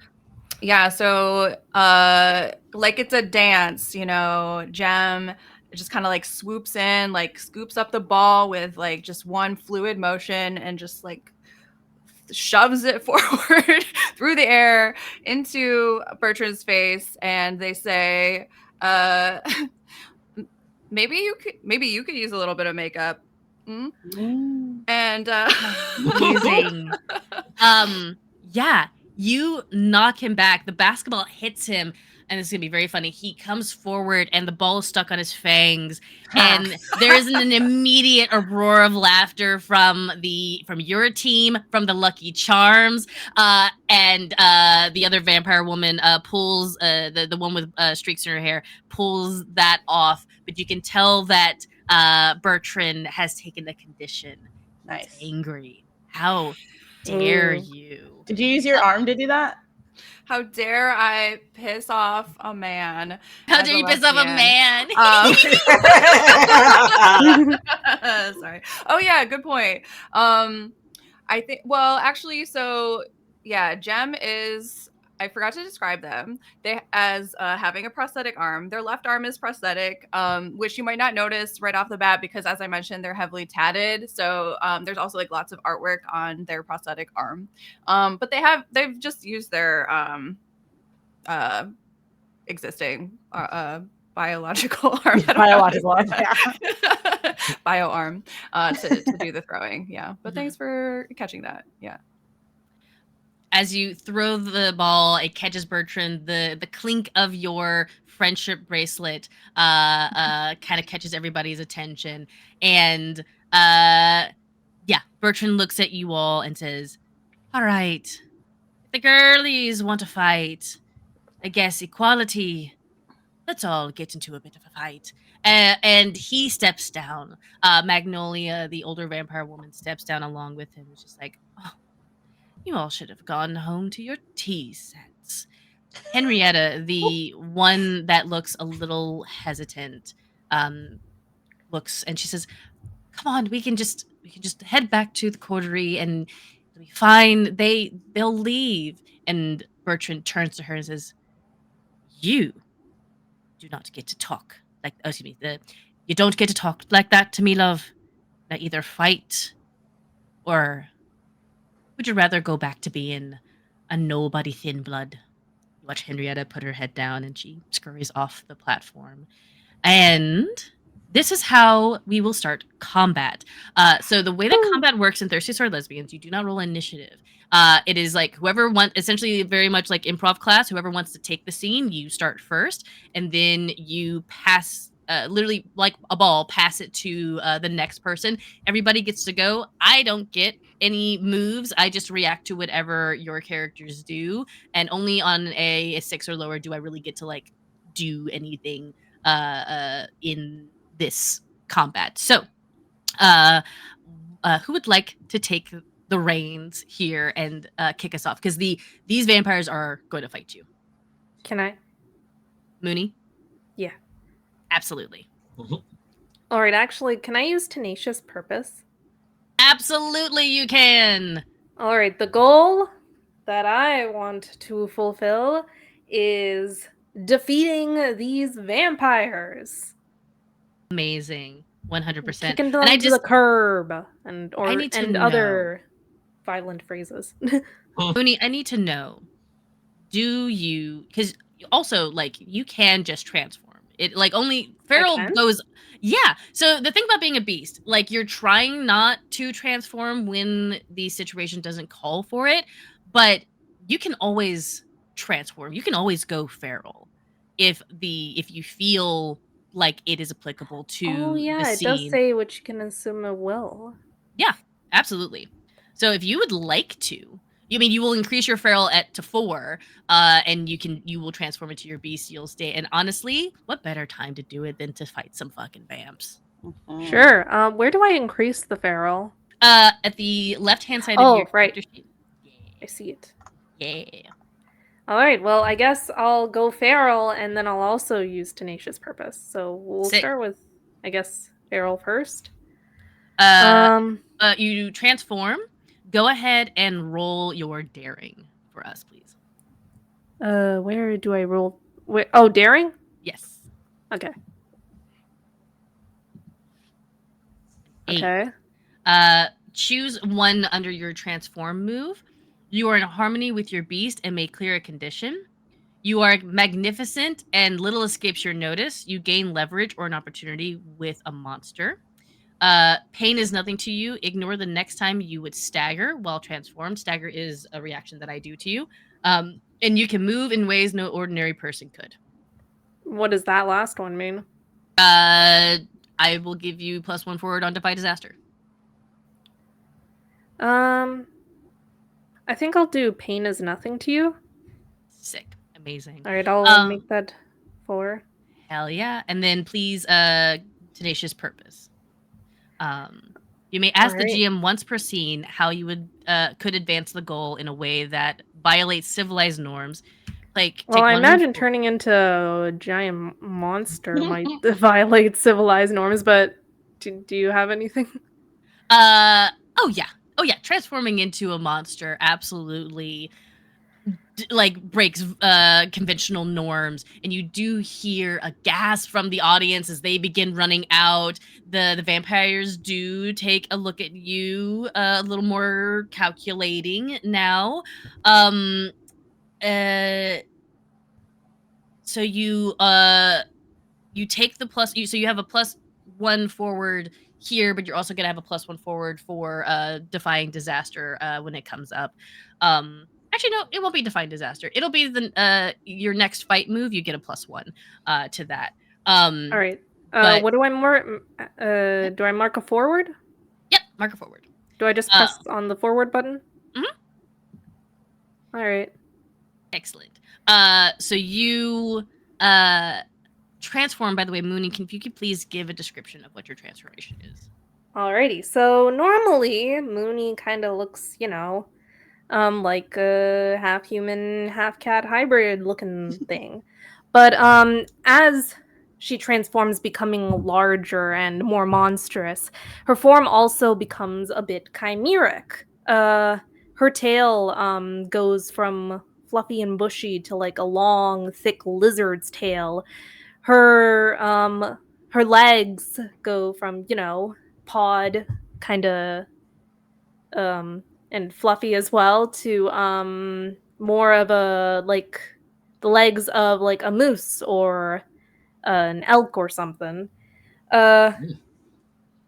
And her head, what you can see of it seems to almost look a bit more like a bear's, except you can't really make out her features that well. You can catch little glimpses of it, but it seems to becoming you can't seem to comprehend what exactly her face looks like now, but you can see her teeth and her eyes. There's more of those than there used to be. And her teeth kind of look a bit bigger and sharper than they used to as well. But yeah. And you are beautiful and resplendent, but also very, very terrifying, Mooney. Thank you. And as you transform, there is a shifting of like some of your teammates kind of being a little uncomfortable. Like they know that you look pretty, like you look the way that you do, but in this form, it does take them by surprise, and there's a bit of worry, and there's also a bit of worry on the Lucky Charms side as well. What about our teammates? How do you all feel seeing Mooney transform? I think Alexia is like, it's like scary because of just it's unexpected, right? But it's like, honestly, if we don't have this, like, how are we gonna fight these vampires? So this works, like it works, and I'm just like, okay, I'm scared. I don't know what's going on, but yes, absolutely. I haven't a clue what's going on, but I'll act like I do. What about Jem? Yeah, Jem is excited because, like, they've just thrown the ball at Bertrand. So they're like, oh yeah, like everybody's getting in on it now. They're like, yeah, let's go. They're hyped. Amazing. Yeah. Hell yeah. What about Lily? Lily's smitten. Amazing! This is the best. It's clear that Lily has a type. Lily likes some big. Like some big. Excellent. You Like So you, Mooney, you gain another string on Lily. And Lily, if you'll please answer your truths of heart and blade. What secret do you think would make them reject you if they knew? Wait, what's going on? Could you repeat that? Sorry. No, you're good. So Mooney, you gain another string on Lily. So you have 2 strings right now on Lily. And Lily needs to answer what they think oh my god. Lily has to answer what secret do you have that you think would make Mooney reject you if they knew? Oh, okay. Mm. All right, Hmm. thank you. Yes. There's a couple good ones I wrote for this. I think I'll just have to go with well, I'm plural and I have to run any relationship through my headmates. Oh. Oh man. But Mooney gaining a string on me does push my feelings to 4. Oh my god! Wow. Oh my god! Oh my god! Oh my god! Oh my god! Wait, what sorry, happened? This is so What happened? exciting. Lily, when your feelings go up to 4, when they reach 4, you can't hold it in anymore. Tear off the mask and scream what you've been holding in. Do what you've been afraid to do, and damn the consequences. You can give anyone present a string on you to gain a string on them. Stop when the consequences catch up to you for good or ill. Afterwards, reduce your feelings back to 0 and clear a condition. It feels good to let it out, at least in the moment. Wow. Well, I mean, I'll just give everybody on the team a string. Sick, wonderful. Do And- you give anyone on the Lucky Charms a string? Yeah, I'll give everybody in the Lucky Charms a string as well. Oh my Hell god. yeah, let's Whoa. go. Damn, Strings for okay. everyone. hmm So yeah, Lily just kind of rushes out onto the court. Basically, just reaches back, unclips the straps that keep her mask on, and just kind of flings it to the side. And everyone here just sees her face. It's Wow. For the first time. mhm. Oh my gosh. Like I said, she looks like a perfectly ordinary. Black woman, except for the 2 onyx gemstones for eyes. And also her expression is kind of blank, and she does just kind of sound. Who cares about basketball? I care a lot about basketball. We all care about basketball. I care a lot about basketball. It's kind of my whole thing. Yeah. Okay, yes, that's fair, but I could not care less. I'm only here because it gives me the opportunity to hang out with you all. Aw, Aw. that's very sweet. Aw. There's a collective aw. We're just having a Aw. moment while there's vampires.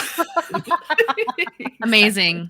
They're just looking at each other like, what's going on here? we Lily, do intervene? you it's okay, something else is gonna happen. There's a reaction that happens to this. I do want to come back to Mooney's turn because you do still have your whole like danger stuff that you do. Yeah. But Lily, you shout, I don't care about basketball. I'm just here to keep hanging out with all of you. Do you say anything else as you tear away the mask and let your feelings shine through? And as you just kind of point at the vampires and say, and you jerks are not going to take that away from everybody else. Amazing. In reaction to your outburst, Jasper walks over to you and grabs your face. And if Lily is consenting to it, above table, if Agent Rush is consenting to it, she is going to kiss you. Yeah, let's go. Sick. Amazing. She kisses you and she's like, that's my girl. Ooh. And what she has done is kiss in a dangerous situation. Nice. Which is one of my favorite moves in this game. It's so fun. Finally kiss in a dangerous situation. Yeah, when people finally kiss after a period of tension, you each take one ongoing to give to safety and protect the other for the rest of the scene. It's amazing. It's great. It's wonderful. Cute. Yes. So please take that one ongoing as Jasper stands next to you and is like, yeah, I was more of a werewolf girl personally. Team Jacob. Insane. But Jasper is holding your hand tightly, Lily. As that display is happening, Mooney, next to you, you hear a feral laugh and howl as Lulu also transforms and turns into this massive hyena with massive jaws that bounds up next to you and sort of just gives you a head boop, essentially, like, or honestly, like a head rub. Nuzzle, yeah. Yeah, like a nuzzle. And she says, I have been aching to rip and tear into something, which I thought was gonna be you, but I guess it can be these vamps. Oh my gosh! And like her voice has changed slightly. Let me try. Okay. You're doing great. Oh my gosh! We're words. They exist. Hey, we're Mooney. monster buddies. Monster buddies. Where we're going, we don't need words. Wait, what did you say? Where we're going, we don't need words. You're right about that. And then I like turn and growl at the wolf, where not the vampires. She is going to whatever you are attempting to do, she is going to help push you through that opportunity. So that plus forward that you have, it is now a ongoing. So it's a +1 ongoing now because Lulu is your ride or die. Nice. Yeah. So tell me, Mooney, what are you wanting to do to these vamps? Oh wait. Oh. Do you want to roll for Oh, is fight? it +1 ongoing? Mm-hmm. Okay. Did that work? Okay. Oh, why did it make another one? Did I do something wrong? No. Okay. All right. I just see one roll. Okay. Oh, wait, I don't think you have rolled yet. No, it was something on my character sheet. Yeah. Oh. No, everything on there looks good to go. All right. Yeah. So, yeah, do you want to fight some vampires? Yeah. Sick. Go ahead and roll me daring. Again, you have a Alrighty. +1 here. So when the modifier comes up, actually, it should already have a +1 because of the modifier that you've got right now. But if it doesn't, make sure to add that +1. Did it work? Yeah. Yeah, it did. Alright. Actually, that makes that a 10 because it did not add the second Ah. 1 modifier. So that is a complete success. Yippee!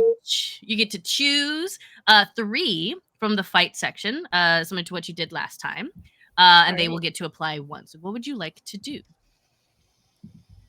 All right. Let me look back at the fight. A reminder for the audience at home, you can flirt with or provoke your opponent and gain a string on them through violence or cutting words, inflict a condition, create an opportunity for an ally through prowess or distraction, or take an object from your opponent or seize a superior position.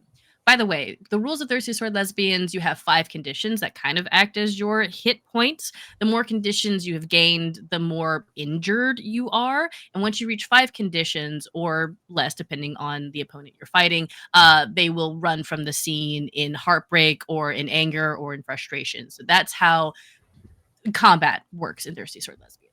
All right, I think I'll take the last 3. So inflict a condition, create an opportunity for an ally, and then seize a superior position. Excellent. Describe how it looks to me, if you please. So Mooney like lets out like a roar and charges at whoever is closest. It would definitely be Bertrand. Okay, Lulu is Bertrand. right next to you and actually is going to like jerk to the side as you're running straight forward, Bertrand. She moves to the side, blocking his exit path so you get right up on him, growling down, your many eyes focused entirely on this shitty looking vampire man. Yeah, and oh whoops, sorry. Okay. And then I just like I just barrel into him. I'm just gonna barrel into him and then like push him like yeah. Like cause him to go hopefully cause him to go flying. Hell But yeah. not in the cool bat way. Just in the I've been knocked aside, oh ouch, ooh way. He stumbles back onto the little platform that he had come down on. Absolutely. he gets knocked down. He does not get back up again. So one of your allies could absolutely, if you consider Lulu an ally, she will absolutely stand over him and kind of just press a large paw down on him, holding him to the ground. And you seize a superior position. If you want to be also standing over him, these two monstrous beasts standing over Bertrand. If that is something that you would like to do, Mooney. Sure, and then I'll also be like facing away, like kind of like trying to keep the others from like trying to help him out. Sick. So if you will allow, because I know you need to dip here in a second. Lulu looks up at you and says, "You ever rip and tear into a vampire as like a date?" Not before, but I've never met many vampires before. What about dates? You ever do like dates? Not really, but you know what? There's a first for everything. I want to take you on a date, and it starts right now by ripping and tearing into this vampire. Oh, really? Oh, sure. Great. Lulu hits the switch to begin rising up the platform with Bertrand on it, and you can hear him muffling like, "No, stop!" And she is also going to beastie kiss you in a moment of danger, but it's just like her licking your mouth, if that is something that you are okay with. Sure. Like my yeah. tail starts wagging. Her little tail starts wagging as well. Oh. Like I'm kind of just like, oh, like Yeah. like a little lovesick puppy, like aww. Smitten kitten. Yeah. And the scene ends as the thing rises up, and back on the court, the only thing you can hear is the sound of screams and tears and crunches as your two beasties have a little like Lady in the Tramp moment, but it's with a vampire. Imagine eating a whole like humanoid and then just that's so Meeting great. in the middle. Beautiful imagery. Thank you. I'm not gonna get too graphic about it, but yes, that is what happens. Thank you so much, Mooney, Rose, for playing with us today. If you want to real quick shout anything out before you go. You can find me on YouTube and Blue Sky at roseblossom2468. Be sure to donate if you can to this good cause. Thank you for having me. I hope everyone else has fun in the time left. And yeah, I will have to be going now. Absolutely. Thank you so much for playing with this, Rose. You were amazing. Have a good one. Bye, Rose. Bye. Bye. Have a good day. You too. And for the recording, we'll put up the little screen there for Rose's character. And we come back to the rest of you on the court. There are two vampires left. One that looks very angry and is ready to keep fighting you. She's not a girl's girl. You're getting the vibe that Magnolia is absolutely someone that's like, come on, girls, you just have to do better, break the glass ceiling, gaslight gatekeep girl boss. But Henrietta seems more conflicted. Definitely, I mean, you got the vibes from what Bertrand said. She seems to be new to this and still hesitant. And now that he is gone, that hesitation is still very clear here. But as Mooney rises up out of the scene, who would like to take the reins next? Yes, Alexia, let's go. Because I have a move for the devoted called What Will You Fight For? Yes. Which is when you figure out a person during a physical conflict, you may additionally ask one of these questions even on a 6-. And so I guess I would roll to figure her out. Absolutely. Okay. So you're gonna roll wit. Yes. And so you're still rolling for figure out a person, but depending on what you roll, you'll have those questions, and then you get to pick one from the What Will You Fight For list. And while so maybe not. Can I do more than one thing here? What are you wanting to do? Well, because I also have Last Stand, which is when you face a superior foe on behalf of your devotion, you may roll plus conditions. Yeah, And absolutely. I would argue that vampires are a superior foe. Oh, absolutely. So, yeah, if you would rather do Last Stand, you could absolutely run up to one of the vampires and square up against them with fight, and you would be rolling +2. Okay. What makes more sense to do? I think yeah, no. I'm gonna do figure out a person. Okay. And roll plus wit, which is Mhm. +0, so it's Yes, dumb because I haven't been rolling well. But I think this will I be really it. This want is the to moment. figure out Henrietta because Yeah. hello, she's beautiful. This is the moment. And she seems unsure. She's like, Yeah. I don't know what to do. So Mhm. I'm gonna do that. Yeah, absolutely. Actually, I do need to know when Henrietta comes down and you're looking at her and you're trying to figure her out. Do you, Alexia, become smitten with Henrietta? I'm like not smitten yet, but I'm Not yet. so Okay. close to smitten. Yeah. And that's why I'm like, I don't want to fight her. I want to see what her deal is. Bet. And Absolutely. then maybe depending on how this goes, maybe I become smitten. Maybe. All Let's right. go. Ooh, pray for me. Pray for you. 10. I dare don't have you. a -2. Oh, do I do Uh, have a I do. No, I'm no, a no, -3 no. now? No? No.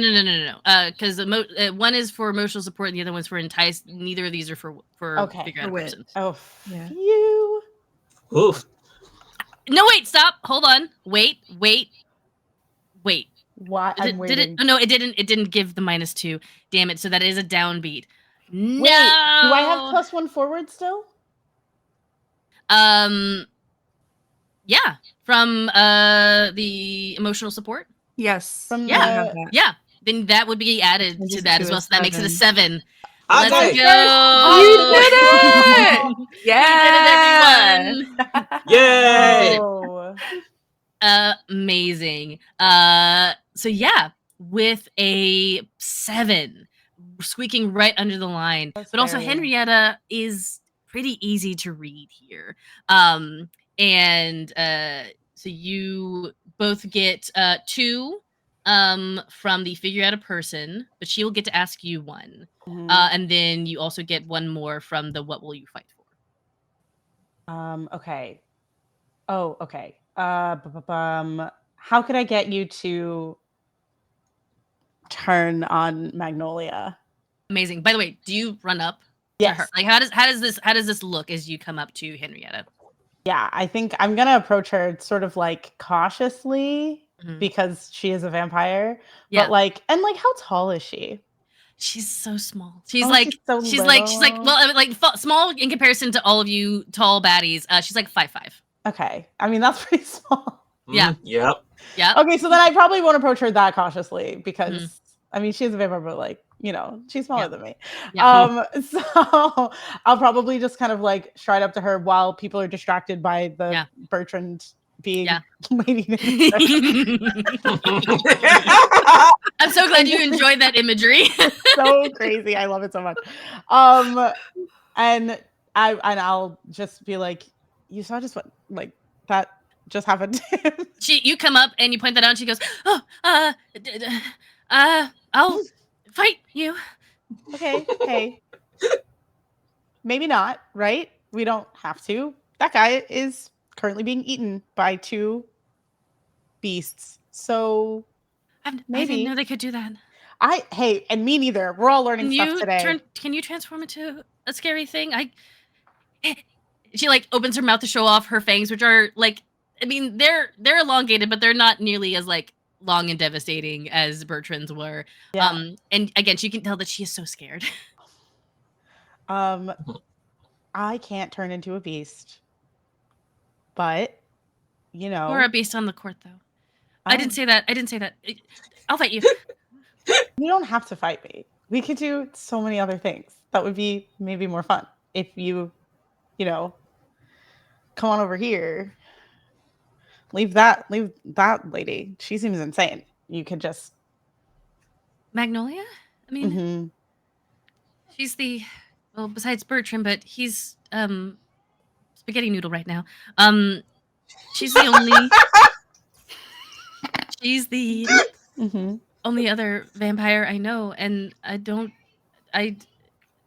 they told me that, this was, if I keep doing this, then they'll turn my internship into a proper, like, working title, and they're the only coterie I know. Like, that's you can only hang out with other vampires.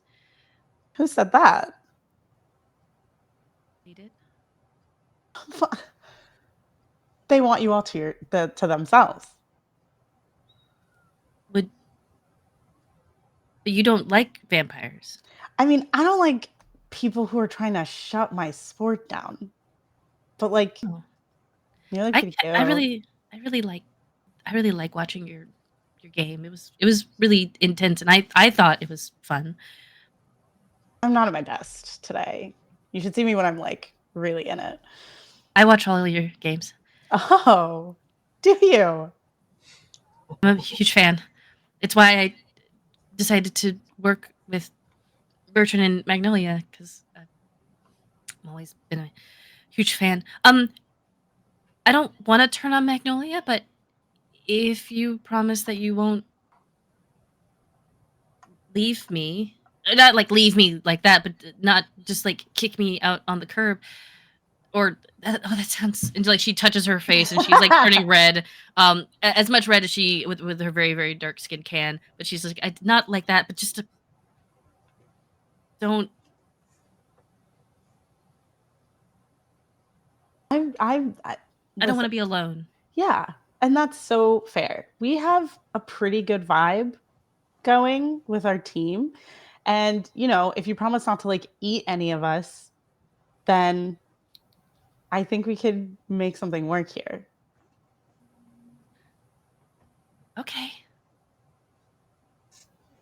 I just like take her hand. Aw. You take her hand, and she smiles, and you do have 2 more questions you can ask her. I I do need to ask, Mhm. have you become smitten with this person? Yeah, of course. So, like, She's adorable. two things happen compounding with the figure a person out. We'll get to your next 2 questions, but you do need to answer.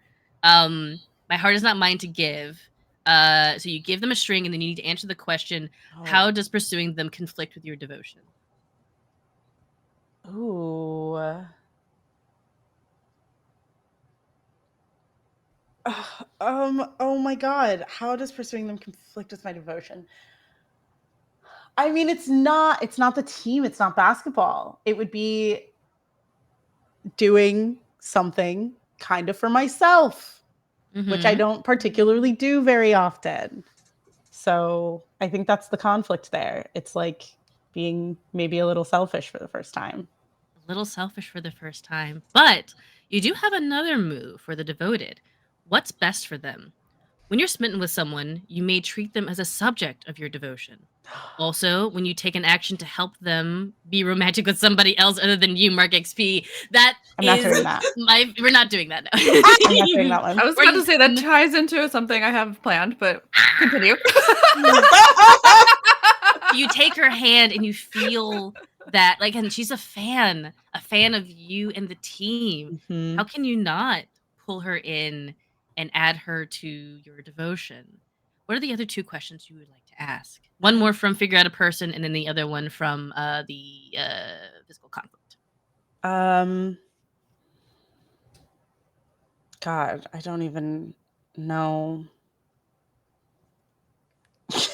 I have just like a really easy one, but it feels like a cop out. Do it. So, No, Do it. do it. I mean, It's fine. how would you feel if I kissed you right now? She again, like steam coming off of her. Now you can actually see the red on her cheeks. And she's like, huh, oh, I mean, isn't there something going on between you and Momo? I don't wanna presume anything. I don't want to. I guess it would be great, but I don't. I'm not a. I'm just gonna stop her talking with a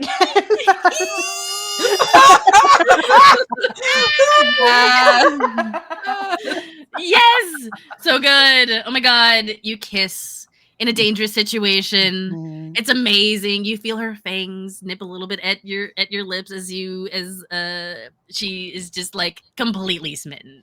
She gives you a string on her. She's Yay. absolutely over the moon. So please take one going forward. It's amazing. This is wonderful. This is great. So many plus ones. Add Henrietta down here. And she has given a string to Alexia. Great. Perfect. Amazing. That happens. Wonderful. You have removed one of the vampires from engaging with the rest of the team. And I think as you're kissing Henrietta, you pass the move to someone else. Who are you passing the move to? It sounds like Jem had a bit of an idea. I had an idea. Yeah. It's going to change slightly because of this kiss, but I do Amazing. think that I will say, Lily and Jem, both of you, as you watch Alexia kiss Henrietta, and like all the team is like, "Aw," even though they're like mad at the vampires and stuff. Both of you roll me wit real quick. Sure. She doesn't really have anything to do with this. She's just sort of along for the ride, so it's not her fault. Sometimes you find yourself in a bad situation, a tight situation, and sometimes you feel like you That can't modifier doesn't apply to this roll. Nope. Amazing. Very good. Excellent. No, Jem, you're too busy focusing on what you got to do, so you do not see. Go ahead and mark that point of experience. But Lily, you do catch Momo on the other team. She looks a little devastated. Oh, oh Listen, no! I never said I was a one-woman girl, okay? You got two hands. Answer her question. Actually, no, sorry. There is she does get to ask you a question in Figure Out a Person as well, Henrietta. So you kiss her. It's adorable, it's great, and as you pull away, she asks you, what are your feelings towards Momo? You know, a little to be determined. There's just been flirting and not much else. So it doesn't change anything here, to be clear. But I mean, I don't know. I mean, I like big groups. Oh, I got two hands. Right. Yeah. I love that. She's like so scared to say it. Amazing. Sorry. And Jim, again, you don't see any of this going on. You are focused on what you're doing. What is Jim up to? Yeah. So when Henrietta has like been doing her damsel in distress kind of thing, I think this is like Jem has been watching. Jem is smitten instantly with this beautiful vampire because of my playbook move, Lust at First Sight. So with Magnolia or Henrietta? With Henrietta. Oh! The triangle grows. I the triangle. Yes, so it's messy. I love it. Is, hey, if it's emotionally unavailable, that like even more so. Oh my god, I love it. So it doesn't matter so much that that Alexia and Henrietta have kissed by this point. Like it is like Jem was probably gonna rush in and like try to do the same thing, but because of that, they're not, right? Like that's what's changed. But their feelings have not changed. Okay. They still think Henrietta is a sweet, pretty little thing. And then they're going to take +1 forward to any act that they think might impress Henrietta because of this. And so, catching on to the fact that Henrietta has just switched sides, right? Like Henrietta is not with these vampires. Yeah. Jem is going to press a button on their prosthetic arm, their left prosthetic arm, that is going to like activate the hydraulics and like turn it into something that can like really like pack a punch. And they are going to try and like stake Magnolia through the heart with their arm. With their arm? Crazy. Oh I love my that God. so much. I love it so much. So good. This is the best. Wild. I love it so much. Okay. What do I Imagine roll? sticking someone with an arm. I Shove the arm through. Good Lord. love this. Okay. I'm actually going to call this Defy Disaster. Right. Because it's a called shot. Your arm, your wonderful, cool, badass prosthetic arm, is going forward to try and stake Magnolia. And I'm gonna have you roll whichever you think is applicable. Daring, This grace, seems daring. This daring, seems very daring. daring. Amazing. And I get a +1. Yes. Let's see. No. What did I do? Oh no! Oh, no! With the +1. Oh no! It is with the +1. Yes, it was with No. yeah, it was with No. Bionic limbs are blocked. Well, it isn't a wooden stake. It is a metal arm. So. Right. Yeah. So this is what happens on a downbeat. Something very bad happens. You turn on the hydraulics and you rush forward, heading towards Magnolia. But again, you weren't looking at the other team. You weren't looking at your team. You were again distracted a little bit by Henrietta. So as you're heading towards Magnolia, you don't see the other figure that is also going towards Magnolia until it is too late. As Naomi gets pulled in front of Magnolia, you cannot stop in time. You have two options. Oh my Uh-oh. God. Oh my God. Uh-oh. You stab Naomi with your arm, or you buckle and your arm breaks, inflicting addition on you. Ooh, yeah, that's what it's gonna be. That second one. Okay. Yeah. You pull the arm back just in time, but you clash against her metal body. And because you're moving so fast and your arm's at just the wrong angle, you hear the snap and you feel the shake, and your prosthetic arm clatters to the ground. And Naomi turns and she looks at you, absolutely stricken. Like, or she looks at you devastated. She realized that's her fault. No. Sorry. She wasn't looking. Baby. Oh no. Yeah.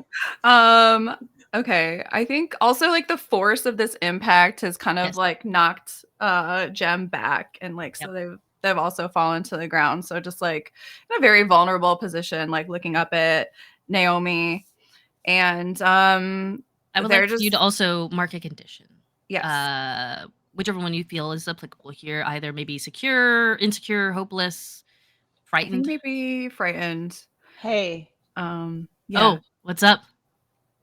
Yes, You got devoted. something for me? Fanatical self-sacrifice Oh my god. allows me to mark a condition to prevent a condition being inflicted on another. Oh.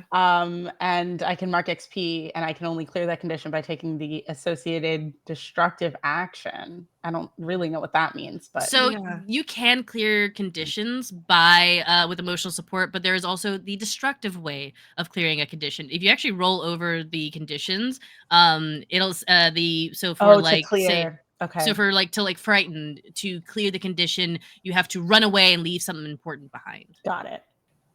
Okay. But when you do, also make sure to mark the XP. Yes, I did do that. So do I just take any condition or whatever condition that Jem was about to get? I'll go ahead and say you take the frightened condition. Okay.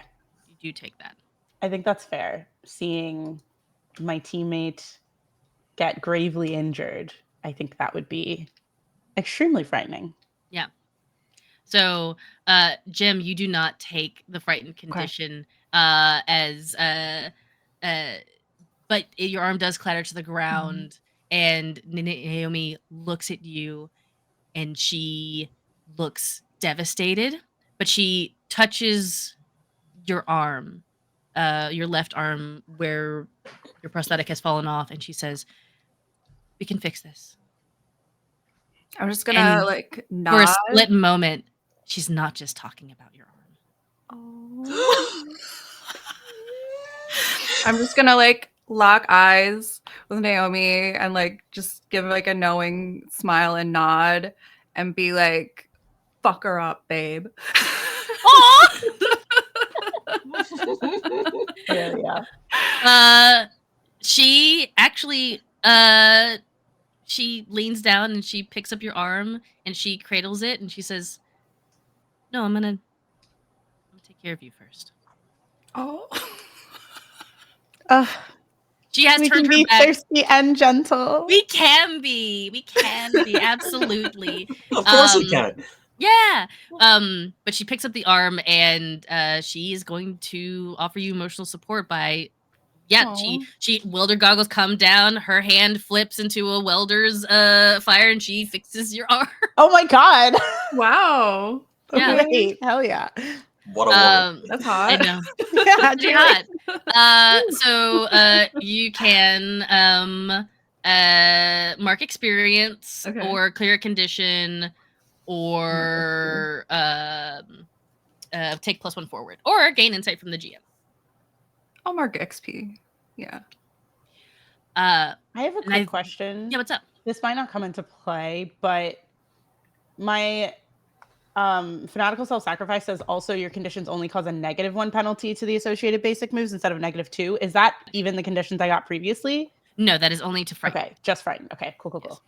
There's also frighten can only be removed with Running away. The running away. Yes.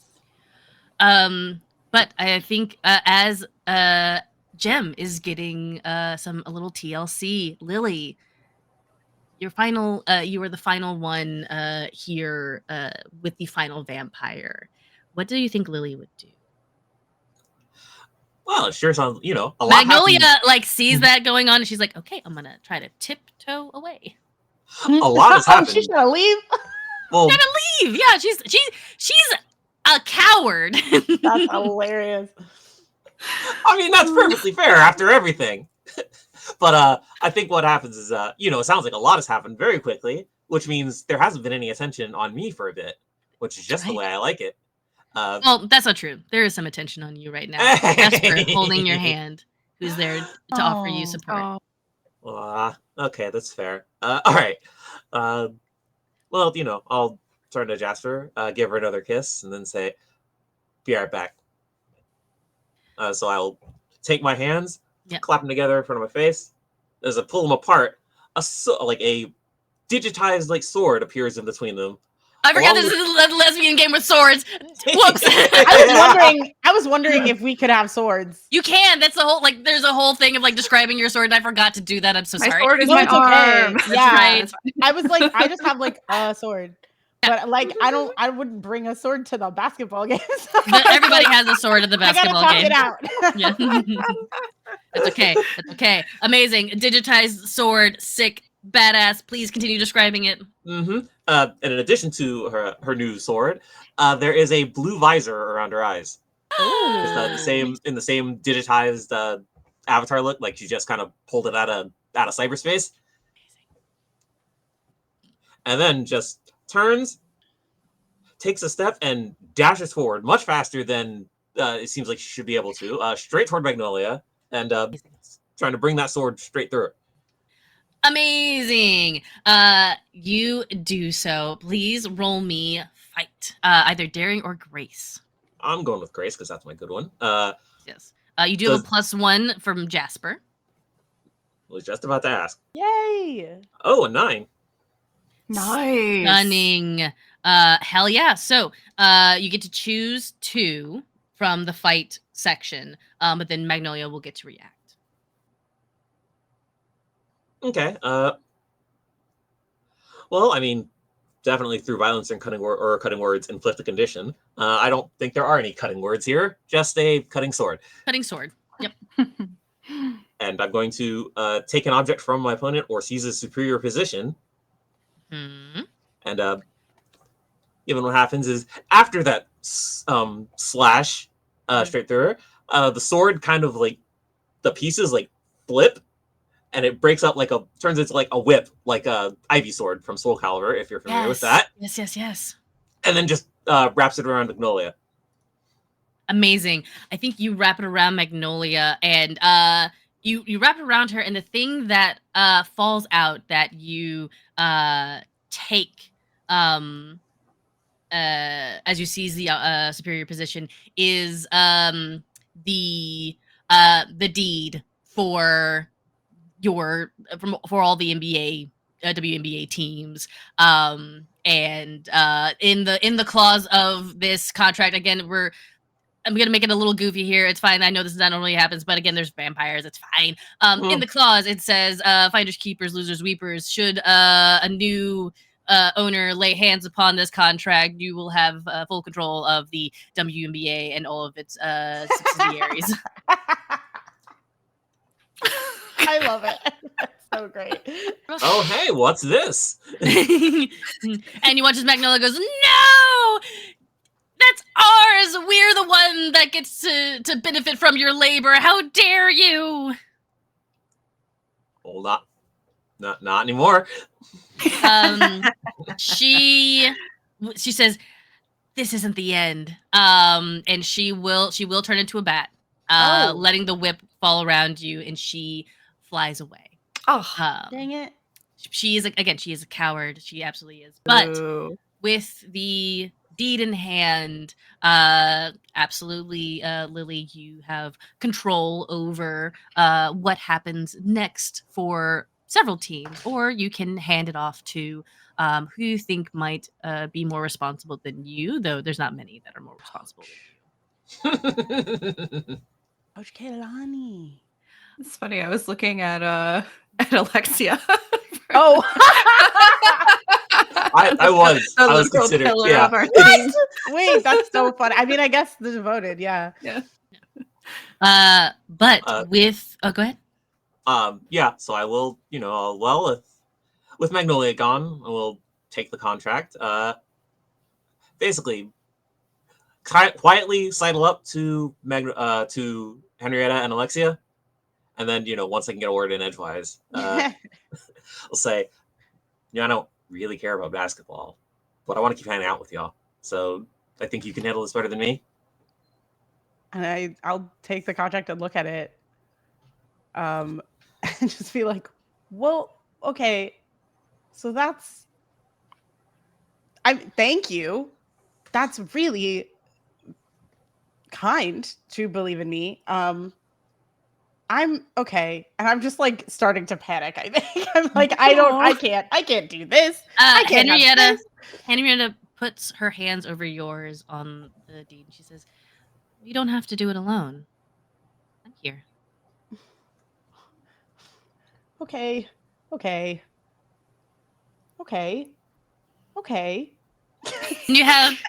And you have your team and everybody else that supports you as well.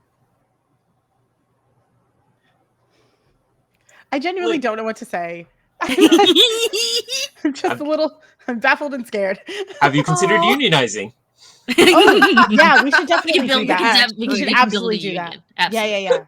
No, that's a really good idea. I think I'm gonna walk over to Coach and just be like, I love the team. Obviously, I can't do this by myself. Will you help me, please? Please.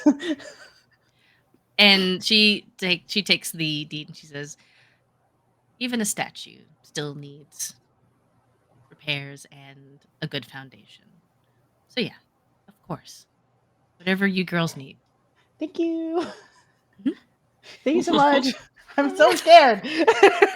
So cute. So cute. But as the disturbance calms, and as the fans have already run out away from everything, and you're pretty sure Mooney and Lulu have like just run off into the sunset. Jasper looks at all of you and says, "Well, under new management, I guess we're gonna have to reschedule this game then." You're so worried that we were gonna beat you, huh? Just so stressed out about it. She looks over at Lily and she says, "I just want another excuse to back up against you all. That's all." Convenient. Convenient. Well, I'll be calling you, Lily, and I'll see the rest of you all on the court. You'd better. But with looks and confessions and kisses and swords being sheathed, that is where we are going to end this episode of Thirsty Sword Lesbians Love and Basketball.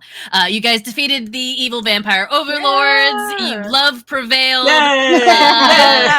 Yes, it was so good. Thank you all so much for playing with me. And one last time, let's go around names and where people can find you, starting with Val. Hey, Valmina May. You can find me on the internet at Delightly. That's DLIGHTLY on most social platforms.